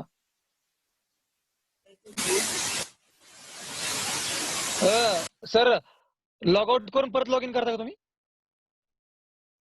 तो सिस्टमचा आवाज येतो त्यांच्या त्या कॉम्प्युटरचा. हा, थोडासा बहुतेक मला होतंय. तोपर्यंत एक वैभव तासकरांचा एक प्रश्न आहे सर. वैभव तासकर सर, प्रश्न विचारा. अनम्यूट करा, वैभव तासकर सर. सर बोला. आवाज ब्रेक होतोय. नेटवर्क मध्ये सर. जोशी सर. पांढरे सरांना प्रश्न आहे सर. हा, विचारा. संजय सरांना. हॅलो, विचारा प्रश्न विचारा. पांढरे सरांना माझा प्रश्न आहे. हॅलो. हा, बोला. बोला, आवाज येतोय मला, आवाज येतोय. म्हटलं ते, हॅलो, आवाज येतो तुमचा, बोलत राहा सर तुम्ही. हा, म्हटलं हे एक्सपोर्टर काही लोक जे समजा द्राक्ष संदर्भात विशेषतः एक ठराविक किमतीत ठरवून घेत्या आणि नंतर व तिकडची अडचण दाखवताय, बुवा कमी आले पैसे किंवा हे झालं ते झालं, तर याच्यासाठी आपलं काही आहे का नियंत्रण? त्यांना ब्लॅकलिस्ट मध्ये टाकणं वगैरे किंवा असं काही? सर, आज आपल्याकडं जी पद्धत आहे, बांधावरच खरेदी होती, शेतातच खरेदी केली जातं आणि पैसे फार उशिरा दिले जातात आणि मग एक्सपोर्टर माल घेतात आणि तिकडून मला कमी आलेत असं म्हणून पैसे कमी करतात, कधी कधी बुडवले जातात. अशा बऱ्याचशा पद्धती आपल्याकडे होत असतात. तर ऍक्च्युली जी खेडा खरेदी किंवा बांधावर जी खरेदी होते त्या डाळिंब असेल, द्राक्ष असेल किंवा आता टोमॅटो मध्ये मोठ्या प्रमाणात आपल्याकडे ती खरेदी होती. ह्या सर्व खरेदी ह्या कंट्रोल्ड होणं गरजेचं आहे. अजून त्या कंट्रोल नाहीये. त्यासाठी पूर्वी आपल्याकडे एपीएमसी मध्ये माल आणला जायचा, पण द्राक्षाच्या बाबतीत ते शक्य होत नाही. तर अशा वेळी आपल्याकडं या ठिकाणी तालुका कृषी अधिकारी आणि एपीएमसी यांचं कंट्रोल ठेवून जो व्यापारी आहे तो व्यापारी रजिस्टर होणं गरजेचं आहे. मागे मी पंढरपूर एपीएमसी मध्ये अशा पद्धतीचं सांगितलं होतं आणि त्यांनी मोठ्या प्रमाणात ते कंट्रोल करण्याचा प्रयत्न केलाय. आता आपला प्रश्न हा माझा हे उत्तर होतं स्पेसिफिकली पूर्ण मार्केटिंग सिस्टीम संदर्भातलं होतं की म्हणजे कोणताही व्यापारी आपल्याला कंट्रोल करता येऊ शकतो. त्याची वर्थ जी आहे त्याचे वर्थ जेवढी आहे तेवढाच माल तो घेऊ शकतो. आता स्पेशली आपण जो प्रश्न विचारलाय तो एक्सपोर्ट संदर्भातला आहे आणि मला असं वाटतं की असं होणं अवघड आहे कारण आपल्याकडं हे एक्सपोर्टचं मार्केट हे फार स्विंडलिंग नेचरचं आहे, कधी वर जातं खाली जातं. पण जर आपल्याला शेतकरी उत्पादक कंपनीच्या माध्यमातून जर हे मार्केटिंग सिस्टीम आपण जर स्ट्रिंजंट बळकटीकरण करणार असू आणि त्यामधून जर एक sustainable chain value chain develop करणार असू तर ते शक्य होणार आहे. म्हणून आपण एकत्र येण्याची गरज आहे. आज जे आपण विस्कळीत आहोत आणि त्या विस्कळीतपणाचा फायदा व्यापारी घेतोय किंवा त्याला ती भागही पडलं जातोय, तोही काही म्हणजे त्याला पैसे मिळतात आणि तो बुडवायची ही पण जास्त भावना नसते. परंतु आज ही व्हॅल्यू चेन एकदम एक विस्कळीत आहे. तिला एकत्रित येण्यासाठी आपल्याला काम करावं लागणार आहे. मला वाटतं आपण जर एकत्र आलो तर निश्चितच हे काम आपण करू शकतो. धन्यवाद. अशोक दडावे सर प्रश्न विचार आपला. हा सर, मी मागाव तालुका. हॅलो, हा सर बोलतोय मी. हॅलो, हा बोला, तुमची ओळख करून द्या. आवाज येतो तुमचा, बोला. येतोय. हा, मी अशोक दाडवे बोलतोय sir. The Magav taluka farmer producer company limited Yavatmal जिल्ह्यातील डीलर आहे. म्हणजे आमची FPO आहे आमची. हॅलो, बोलत राहा, तुमचा आवाज येतोय सर. हॅलो, या FPO मधून बोलतोय सर. मोदीमध्ये आमची FPO आहे. आमचं सोयाबीनवर प्रामुख्याने काम होतं. सोयाबीन एक्सपोर्ट करायचा होता. त्याकरता मिनिमम लिमिट वगैरे काय तुम्ही सांगितलं थोड्या वेळापूर्वी. म्हणजे खर्च सिस्टीम कशी असेल आणि याबद्दल विचारणा करायची.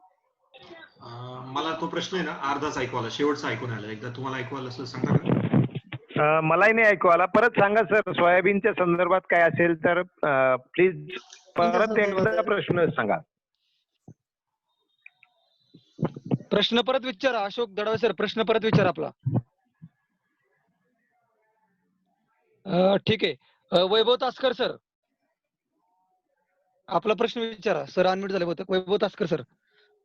समर्पण नावाने कोणतरी जॉईन आहे. समर्पण.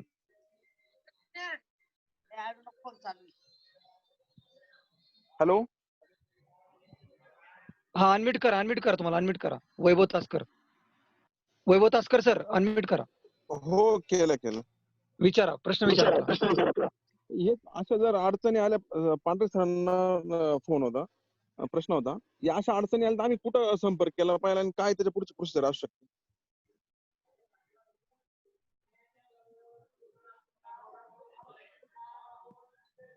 अशा अडचणी म्हणजे नाही, कोणाला प्रश्न कोणाला विचारला?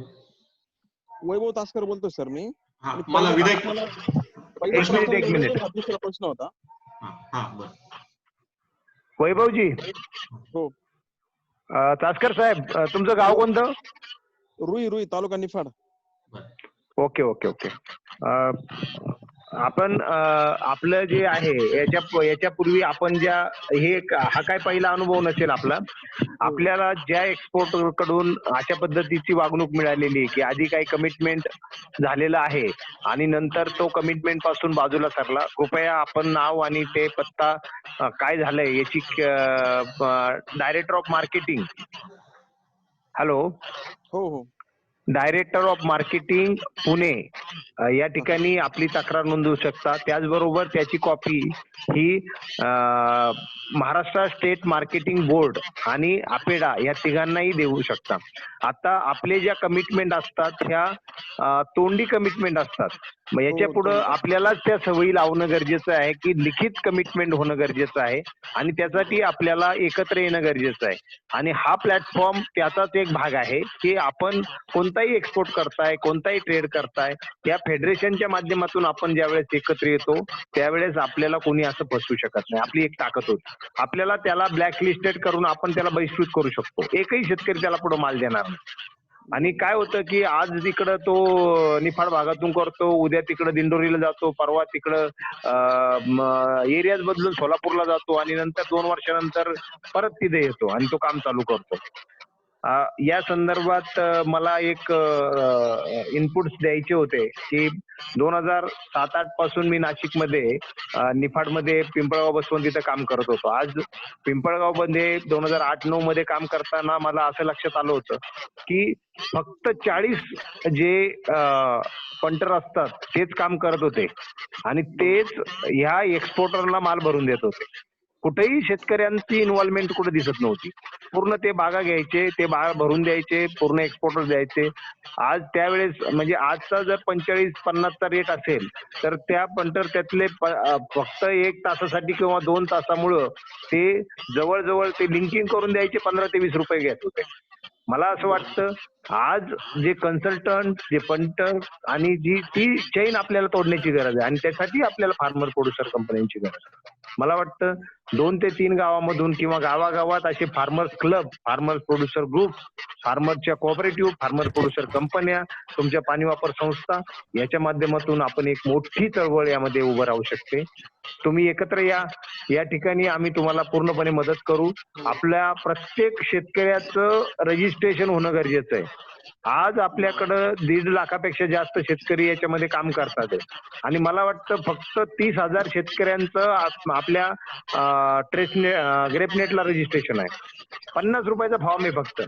आणि मी या ठिकाणी आव्हान करतो की तुम्ही जर त्या ठिकाणी आपण गावोगाव या ठिकाणी अशा पद्धतीच्या शेतीशाळा आपल्या चालू आहे.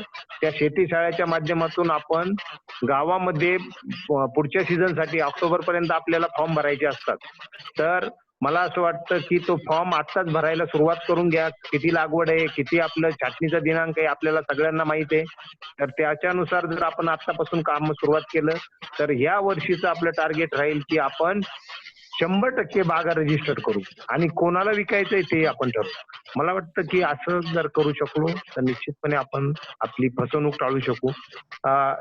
या ठिकाणी खूप विषय मोठा आहे तो, पण मला वाटतं की रजिस्ट्रेशन जर आपण सुरुवात केली तर निश्चित आपण करू. धन्यवाद. धन्यवाद पांढरे सर.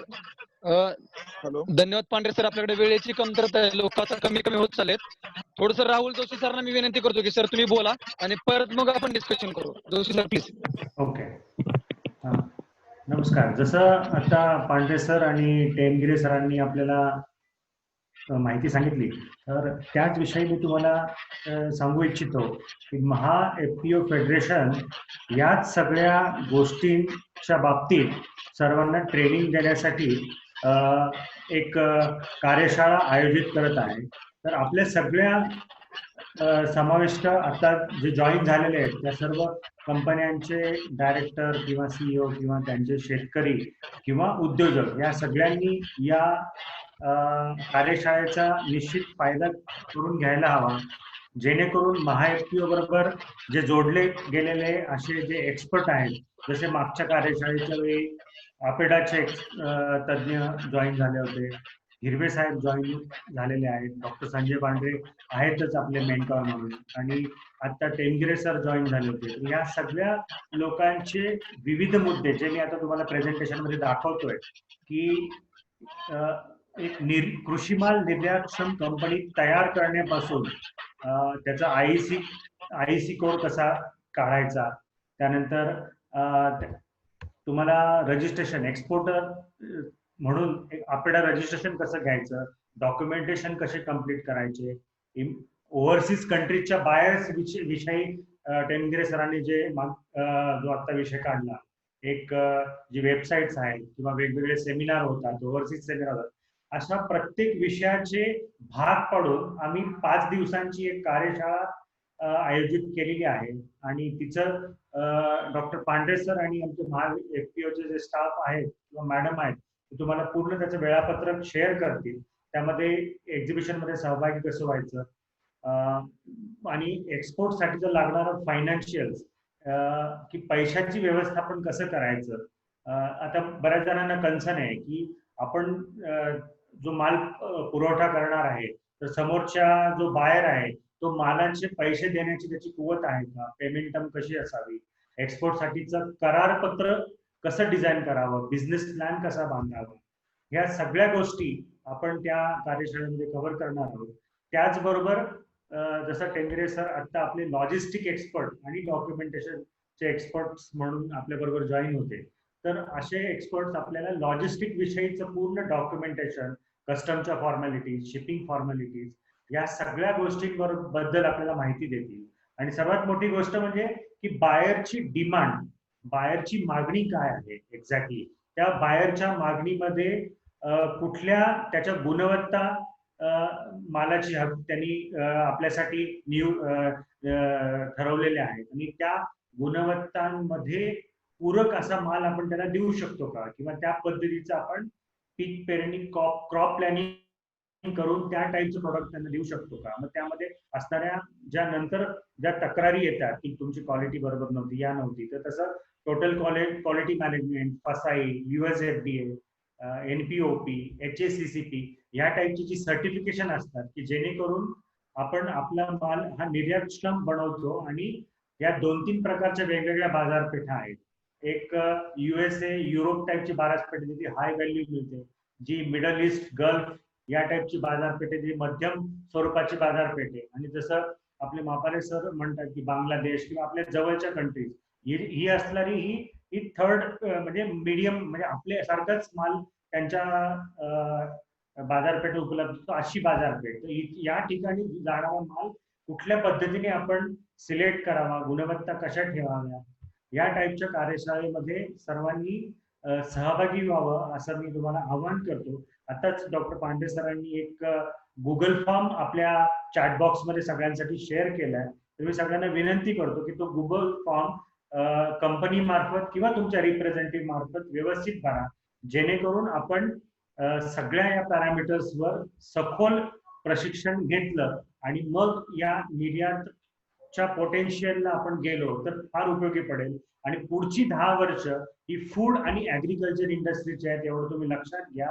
आणि जरूर या संधीचा फायदा घ्या. सर्वांना काही शंका असतील किंवा काही प्रश्न असतील तर विचारायला काही हरकत नाही. ओके, धन्यवाद सर. प्रशांत पाटील सर, आपला प्रश्न विचारा. अनम्यूट करा. प्रशांत पाटील सर. अरविंद शिरसाट सर बोला. हा सर, ही कार्यशाळा कधी पण सुरू करणार आहे सर? हा माझा प्रश्न असा होता, ही कार्यशाळा कधी पण सुरू होईल असं? पुढच्या आठवड्यापासून सुरू होईल, पण तत्पूर्वी आपल्या एक्सपोर्ट प्रमोशनच्या वेगवेगळ्या ऍक्टिव्हिटी चालू राहतील. आपण आपली संख्या पाहून त्यावर निर्णय घेता येईल, कारण कसं होतं की खूप कमी संख्या असतानाही आपल्याला घेता येत नाही. तर तो एक महत्वाचा मुद्दा आहे. बाकीच्यांच्या टायमिंग पाहून सुद्धा त्यावर निर्णय घेता येईल, कारण 1 आठवड्याचीच आपली कार्यशाळा आहे. 10 दिवसांचं आपलं हे आहे. विषय पाहून किंवा क्रॉप पाहून त्याच्यावर निर्णय घेता येईल. त्यामुळं त्यासाठी तो रजिस्ट्रेशन फॉर्म आपण तिथं शेअर केलेला आहे. त्या रजिस्ट्रेशन फॉर्म मधले आलेल्या आपल्या ज्या रिप्लाय आहेत त्याच्यावरून तो निर्णय घेता येईल. आपला त्याचा ग्रुप बनवला जाईल. माझी सर्वांना विनंती राहील की आता असे मल्टिपल ग्रुप न बनवण्याऐवजी आपण आपल्या त्या फेडरेशनच्या अंतर्गत काही ग्रुप्स यामध्ये एक्सपोर्टचे बनवतोय. तर सर्वांना रिक्वेस्ट राहील की तो फॉर्म मध्ये आपल्या काही सूचना असतील त्याही त्यामध्ये टाकून द्या. आणि या ठिकाणी महाएफपीओ फेडरेशन, मी एक व्हॉट्सअप ग्रुप नंबर तिथं शेअर केलेला आहे. माझं नाव डॉक्टर संजय पांढरे. मी सध्या enterprise development and resource generation specialist म्हणून स्मार्ट प्रकल्पामध्ये काम पाहतोय. त्याचबरोबर आपलं हे महाएफपीओचं जे फेडरेशन आहे त्याचं जे सेंटर ऑफ एक्सलन्स शेतकरी उत्पादक गट आणि कंपन्यांसाठी जे आपण बनवलेलं आहे महाएफपीओ, त्याचं कोऑर्डिनेटर म्हणूनही काम पाहतोय. तर माझी आपल्याला विनंती राहील की आपल्याला आता हे आपले एक गेल्या 2.5 महिन्यापासून आणि त्यापूर्वीही जवळजवळ 6 ते 7 वर्षांपासून आम्ही पिकनिहाय कार्यशाळा घेतोय आणि त्याचबरोबर शेतकरी गटांसाठी पण कार्यशाळा घेत असतो. यामधला हा उद्देश आहे की इथं असा एक प्लॅटफॉर्म तयार व्हावा की जेणेकरून आपल्याला आपल्या अडचणी तिथं मांडता येतील आणि त्याला आपल्याला सोल्युशन तिथं देता येईल. तर हा एक सेक्शन 8 कंपनी म्हणजे एनजीओच्या माध्यमातून उभा राहिलेला प्लॅटफॉर्म आहे. आता आपला जो चीफ एक्झिक्युटिव्ह ऑफिसर साठीचा कोर्स चालू आहे तोही आपल्याला टाटा केमिकल ची जी ब्रांच आहे त्यांनी आपल्याला सपोर्ट केलेला आहे मोठ्या प्रमाणात. त्यालाही ओव्हरवेल्मिंग रिस्पॉन्स ज्याला म्हणता येईल, 200 पेक्षा जास्त पार्टिसिपेंट त्याच्यामध्ये सहभागी झाले आणि एक वेगळ्या पद्धतीचं एक आपण नेटवर्क या माध्यमातून उभं करतोय. मला असं वाटतं की शेतकरी उत्पादक गट, कंपन्या आणि वैयक्तिक उद्योजक यांच्यासाठी ही एक मोठी संधी आहे आणि आपण आपल्या एक्सपोर्टच्या सर्वच समस्यांचं निराकरण या ठिकाणी करू. आज मी अपेडाला फोन केला होता, अपेडाशी बोललो, तर आम्हाला असं लक्षात आलं की आज त्यांच्या स्कीम्स दरवर्षी बदलतात, अजून त्यांच्या स्कीम चालूच नाहीये. तर हे खूप मोठे प्रॉब्लेम्स आहेत आणि हे आपल्याला योग्य त्या प्लॅटफॉर्मवर मांडले गेले पाहिजे. आता निफाड मधल्या, रुई मधल्या शेतकऱ्यांनी एक प्रश्न विचारलाय की आम्हाला आमचं मार्केटिंगचा दर वेगळा सांगितला जातो आणि ज्यावेळेस बाहेर देतोय किंवा एक्सपोर्टर जे पैसे देतो ते वेगळेच असतात. निफाड मध्ये मला काम करण्याची 2004-05 ला संधी मिळाली. म्हणजे मी ग्रामसेवक आणि कृषी सहाय्यक ह्या दोन्ही पदावर निफाड मध्ये काम पाहिलं. मला तिथला अनुभव असा आहे की आणि एक्सपोर्टर म्हणूनही काम पाहिलं. तर मला असा अनुभव आहे की द्राक्षामध्ये आज लोक 3 ते 4 लाख रुपये खर्च करतात एकरी आणि तेवढे पैसेही त्यांचे एक्सपोर्टेबल मधून निघत नाही. तर याला एकत्रित येऊनच आपल्याला उत्तर द्यावं लागेल. एक्सपोर्टेबल क्वांटिटी आमची कमी झाली. 12 टन आम्ही माल काढतो, आमचं 3च टन एक्सपोर्टेबल निघत असेल तर उपयोग नाही. मग आम्हाला हे क्वालिटी मॅनेजमेंटचं काम प्रोडक्शन पासून काम करावं लागेल. कांद्यामध्ये तीच परिस्थिती. कांद्यामध्ये आम्ही 350 कंटेनर आज यावर्षी फेडरेशनच्या माध्यमातून एक्सपोर्ट केला. आम्हाला असं लक्षात आलं की प्रोडक्शनचे प्रॉब्लेम आहेत आमचे. प्रोडक्शनचं सीड आमचं व्यवस्थित मिक्स होऊन जात आहे. त्याबरोबर त्या ठिकाणी प्लांट प्रोटेक्शन मध्ये व्यवस्थित वापर केला जात नाही प्रोडक्टचा. आणि सर्वात महत्वाचं शेवटचे जे हात आम्हाला युरियाचे देतो आम्ही, त्याच्यामुळे आमचा कांदा टिकत नाही. याच्यामध्ये आम्हाला लागवडीपासून काढणीपर्यंत एक मेकॅनिझम डेव्हलप करावं लागेल. त्याचबरोबर आम्हाला स्टोरेजचे मेकॅनिझम डेव्हलप करता येईल. नुसता केवळ आम्हाला एक्सपोर्टचा विचार करून चालणार नाही, तर आम्हाला फार्मर सिलेक्शन पासून तर एक्सपोर्ट पर्यंतची ही पूर्ण ट्रेसेबल मेकॅनिझम आम्हाला डेव्हलप करावं लागणार आहे. आणि त्यासाठी सर्वांना बरोबर घेऊन आपल्याला काम करावं लागतं. आणि त्यासाठी या पिकनिहाय आपण ह्या एक्सपोर्ट रिक्वायरमेंट घेतलेल्या आहेत. माझी सर्वांना विनंती आहे की आपण त्यामध्ये स्पेशली काम करू. पूर्ण काय 10-12 दिवसाचा एक्सपोर्टचा कोर्स इथं चालवायची गरज नाही. आपण 3च दिवसात तो कार्यक्रम करू आणि ज्याला गरज असेल तशा पद्धतीचं काम या ठिकाणी उभं करू. मला वाटतं सर्वांना सारखंच ट्रेनिंग किंवा खूप काही बर्डन देण्याची गरज नाहीये. ज्याला जे पाहिजे ते या ठिकाणाहून घेऊ. आपला हा ज्ञानयज्ञ असाच चालू राहणार आहे. दररोज संध्याकाळी 6:30 वाजता आपण असेच भेटत जाणार आहे. जो येईल तो घेऊन जाईल, जो राहील त्याला पुढच्या वेळेस आपण द्यायचं. मला वाटतं ही आपली एक सुरुवात आहे. धन्यवाद पांढरे सर. एक शेवटचा प्रश्न होता एका व्यक्तीचा की हा जे एक्सपोर्टचा ट्रेनिंग आहे, तर हितेश बादाने सरांचा प्रश्न आहे की एक्सपोर्ट ट्रेनिंग साठी फीज काय आहे? मला वाटतं हे सगळं कोऑर्डिनेट करताय. हॅलो जोशी साहेब कोऑर्डिनेट करतील. मला वाटतं आपण आधी फॉर्म भरून घेऊयात आणि त्यानंतर आपल्याला येणाऱ्या खर्चावर आपण फी ठरवत असतो. तर मला असं वाटतं की आम्ही सीओचा प्रोग्राम डिझाईन करत असताना आम्हाला 6,000 रुपये फी येत होती, कारण बाकीचे आपण रिसोर्सेस वगैरे सगळे मॅच केले होते. परंतु आपल्याला काही मदत मिळाली त्याच्यामुळे ती एकदम कमी झाली तिथे. तशाच पद्धतीचं मेकॅनिझम आपण या ठिकाणी डेव्हलप करतोय. आता आपण 22,000 रुपये धरून चाललेलो आहे. एक वीकचा आपण तो प्रोग्राम आपण वेगवेगळ्या क्षेत्रातले तज्ज्ञ आणून जवळजवळ एक 10 ट्रेनिंग प्रोग्राम आपण या ठिकाणी मॅच करतोय त्याचे. परंतु मला वाटतं ती कमी होऊ शकते, वाढू शकते. आपले पार्टिसिपेंटच्या संख्येवर ते जाणार आहे. तर आणि इंडिव्हिज्युअल आपल्याला त्यामध्ये एक्सपोर्टचं लायसनिंग वगैरे यावर सुद्धा बरंचसं काम करायचंय. जे नवीन आहे त्याला लायसनिंगसाठी मदत, जे जुने आहेत किंवा ज्यांना बायर लिंकेज सापडवायचंय त्याच्यासाठी मदत, आणि सॅम्पल काही कन्साइनमेंट आपल्याला बाहेर पाठवायचे. तर हे सर्व काम करत असताना बराच मोठा कार्यक्रम आहे तो. हा जरी आपल्याला 1 वीकचा कार्यक्रम असेल तरी एकंदरीत एक्सपोर्टर घडणं ही जवळजवळ 6 महिन्याची प्रक्रिया आहे. आणि याच्यामधून उद्योजकीय मानसिकता घडवणं हा फार मोठा विषय आहे. मला वाटतं की तो घडण्यासाठी आपल्याला 6 महिने लागणार आहे. आणि त्यासाठीच हे प्रशिक्षण आपलं दररोजचं संध्याकाळचं 6:30चं प्रशिक्षण तुम्ही अटेंड करत राहा. आपल्याला बरंच मार्गदर्शन याच्यातून मिळणार आहे. स्पेशलाइज मध्ये आपण एक्सपोर्टसाठी मला वाटतं जोशी सरांनी सांगितलेले आहे, आपण त्याच्यासाठी काम करणार आहोत. या ठिकाणी मला अजून एक मिनिटामध्ये 1च मिनिट घेतो मी. आपण जो एक मागच्या आठवड्यामध्ये आपण चीफ एक्झिक्युटिव्ह ऑफिसरचा ट्रेनिंग ची सुरुवात केली होती. आता फक्त त्याचं एकच लेक्चर झालेलं आहे आणि आताही त्याच्या एंट्रीज चालू आहे. तर जो चीफ एक्झिक्युटिव्ह ऑफिसरचा जो कोर्स आहे आपला, तो खूप वेगळ्या मानसिकतेतून आपण डिझाईन केलेला आहे. त्यामधून एक लीडरशिप डेव्हलपमेंटचा तो प्रोग्राम आहे, ज्याला मॅनेजमेंटचे जे विद्यार्थी असतील ते जाणू शकतील की मॅनेजमेंट बाय ऑब्जेक्टिव्ह काय असतं आणि ह्या मॅनेजमेंट बाय ऑब्जेक्टिव्हला मध्यवर्ती धरून त्या कोर्सची डिझाईन करण्यात आलेली आहे. यामध्ये सर्वात महत्वाचा रोल आहे की एखादा युवक पुढे येऊन त्याचा बिझनेस कसा सेट करतो आणि तो कंपनीचा सीईओ म्हणून त्यांनी काम करून त्याच्या जबाबदाऱ्या कशा ते पार पाडतो, त्याचा ऍग्री बिझनेस ते कसा डेव्हलप करतो आणि त्याचा बिझनेस प्लॅन कसा डेव्हलप करतो, देशीय आपल्या ज्या नॅशनल किंवा इंटरनॅशनल संस्थांशी कसा संपर्क साधतो आणि रोल प्ले कसा करतोय त्याचा, ह्या सर्व गोष्टी आपण त्यामध्ये घेणार आहोत. आणि मला असं वाटतं की हा एक खूप आमच्या जवळजवळ एक 2011 मध्ये आम्ही या संदर्भात एक कोर्स डिझाईन केला होता. 2014 मध्ये मॅनेज हैदराबाद बरोबर एक कोर्स डिझाईन केला होता आणि हे करत असताना बऱ्याच गोष्टींचा संदर्भ विचारात घेऊन हे केलेलं आहे.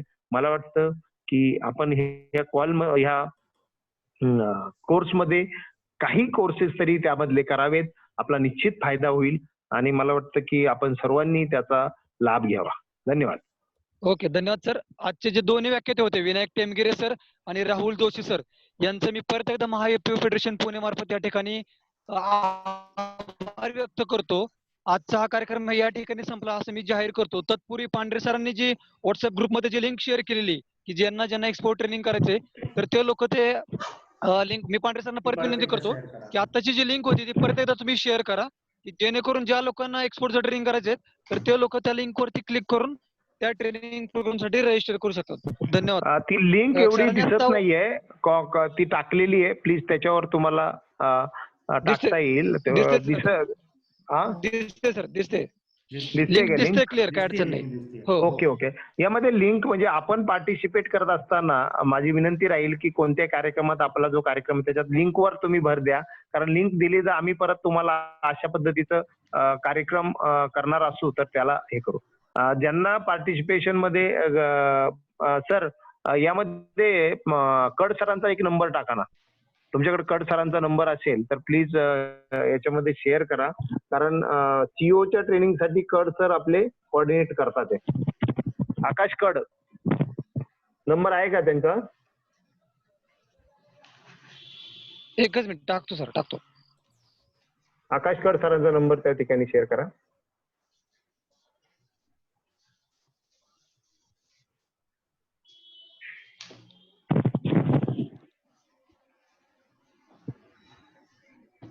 आपल्या दर सोमवारी ही आपली एक्सपोर्ट रिलेटेड कार्यशाळा ही असणार आहेत. एक्सपोर्ट मध्ये काम करणारे विविध शेतकरी ज्यांनी फार्मर एक्सपोर्टर म्हणून काम केलंय आणि काही वेगळं ओळख निर्माण केली, त्यांची आपली दर आठवड्याला आपली ही मीटिंग असणारच आहे. त्याचबरोबर दर बुधवारी आपल्याकडं रेशीम हा विषय घेऊन मागच्या जवळजवळ 1.5 महिन्यापासून रेशीम शाळा चालू आहे. सिल्क स्कूल ज्याला म्हणतात, त्याचे प्राचार्य डॉक्टर कॅप्टन कलंत्री सर आहेत. खूप वेगळ्या पद्धतीने ती रेशीम शाळा चालू आहे. मला वाटतं की आपल्याला जर आपल्या पिकामध्ये असं काही वेगळं काम करायचं असेल तर आपण निश्चितपणे यामध्ये पार्टिसिपेट व्हा. रेशीमचे फार पर्टिक्युलर एरियामध्ये शेतकरी आहेत, परंतु एक चांगल्या पद्धतीने ते जोडले गेलेत आणि आज रेशीम मध्ये जी भाव पड झालेला आहे, अत्यंत जवळजवळ 40 ते 50% भाव कमी झालेले आहेत, तरी ते स्ट्रगल करून ते आज झटतात. मला वाटतं की या माध्यमातून आपणही एक प्रेरणा आपल्या सर्वांना मिळणार आहे. तर ती प्रेरणा घेण्यासाठी आपण रेशीम शाळेत एकदा जॉईन होऊन पहा कशा पद्धतीच्या त्या काम त्या करत असतात. तर पुनश्च सर्वांना मी धन्यवाद देतो. आपण या ठिकाणी जी लिंक जॉईन करून या ठिकाणी आला, त्या ठिकाणी आम्ही एक फॉर्म पण दिला होता. तो निश्चित आपण तो फॉर्म भरला तर आमच्याकडे आपला नंबर राहील आणि आम्ही तुम्हाला संपर्क करू शकू. तर पुनश्च एकदा ते आवाहन करतो. आपण या ठिकाणी सम्मिलित झाला तर त्याबद्दल मी पुनश्च आपल्या सर्वांचं आभार मानतो. या ठिकाणी आजचे वक्ते टेमगिरे साहेब असतील, आमचं महाएफपीओचं एक्सपोर्टचं काम पाहणारे जोशी साहेब असेल, त्याचबरोबर तात्या हिरवे साहेब पण आमच्या या ठिकाणी आज उपस्थित राहू शकले नाही, परंतु तेही या ठिकाणी आम्हाला मार्गदर्शन करत असतात. सर्वांचं मी या ठिकाणी धन्यवाद देतो आणि आजचा कार्यक्रम थांबवतो. धन्यवाद.